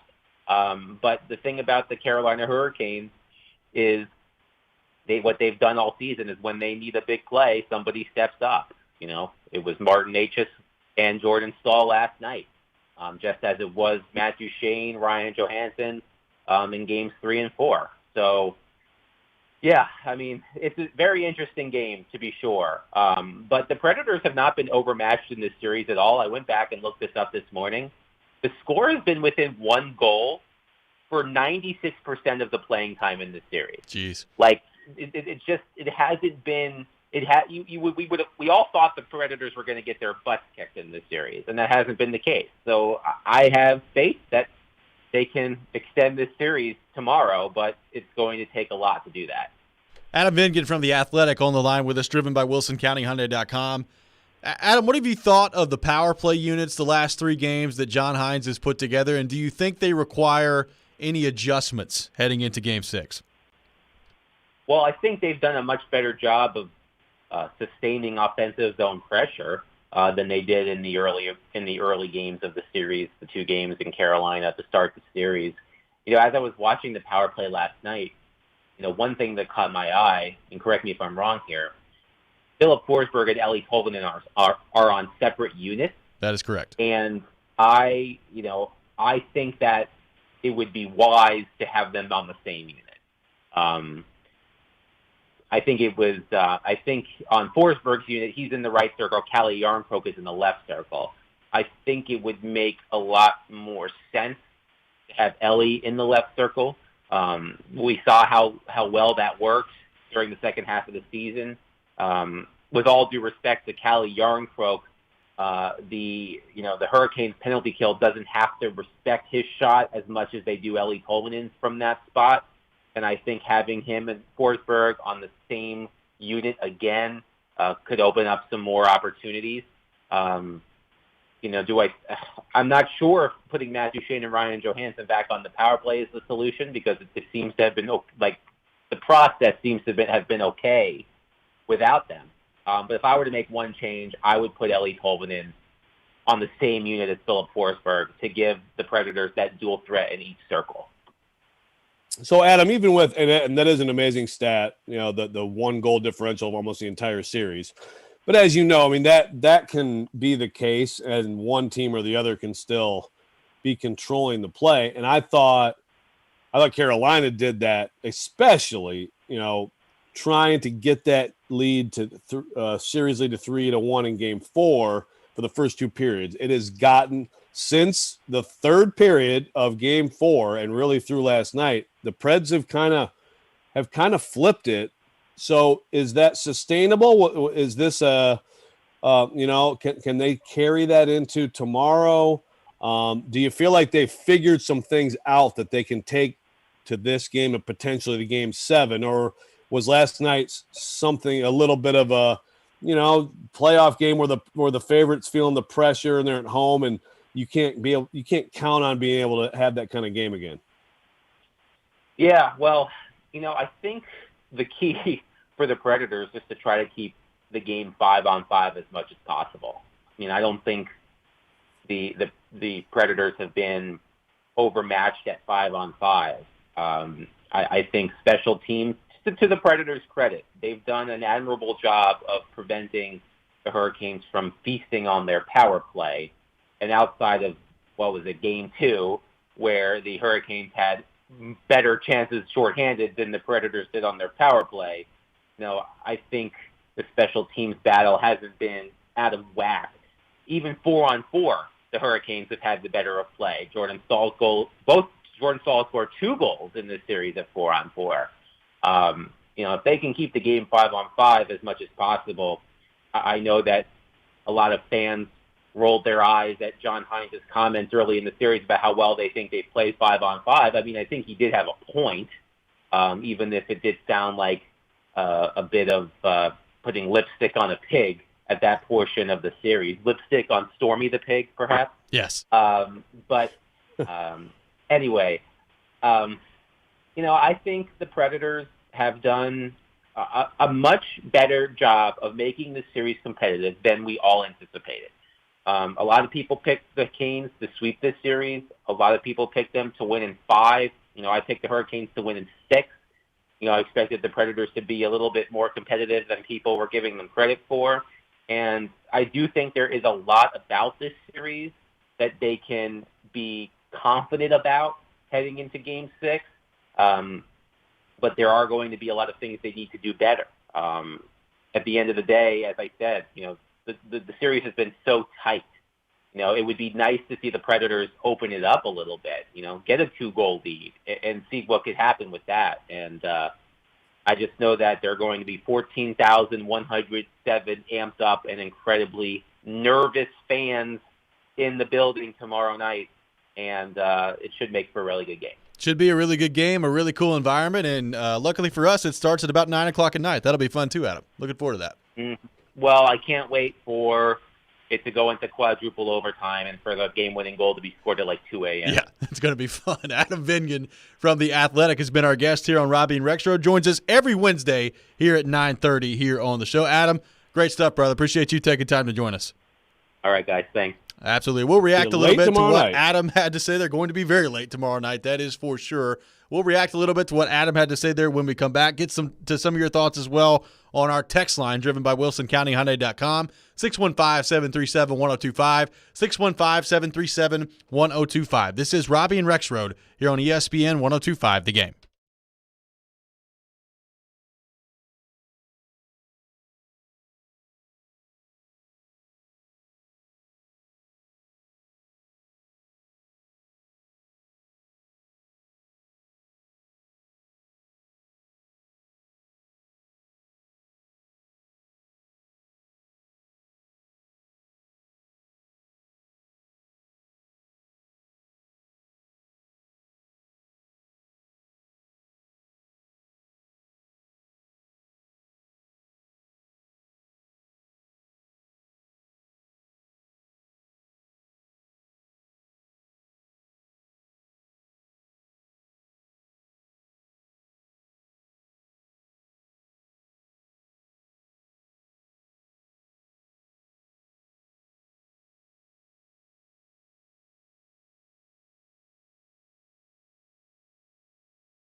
ESPN 94.9 is the official English radio home of the Nashville Soccer Club. Listen in Saturday as Nashville SC takes on Atlanta United. Pregame begins at 2:15 and the match starts at 2:30. Welcome back in, Robby and Rexrode here on ESPN 102.5 The Game. Robby Stanley, Joe Rexrode, Ryan Porth here with you on this Wednesday morning in Nashville, Tennessee. Thanks to Adam Dingan from The Athletic for joining us in the last segment. Right now, taking your thoughts on our text line driven by WilsonCountyHyundai.com. Got a texter that says, was Johansen or the Predators playing not to lose instead of being aggressive, and that's why he didn't take the shot after the rebound last night?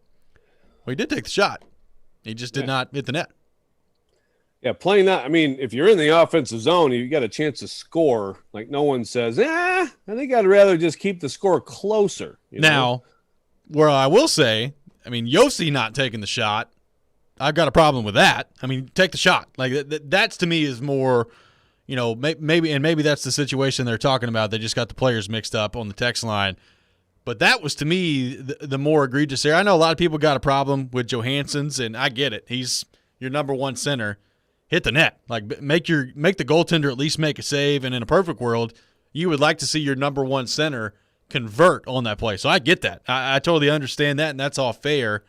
Roman Josi getting the puck in the slot's a pretty good place to be. I would have liked to have seen him shoot that puck last night. Again, I don't know if he scores. I don't know what happens on that play, but it felt like a prime scoring opportunity that the Predators just let wash away last night with Josi not firing that puck.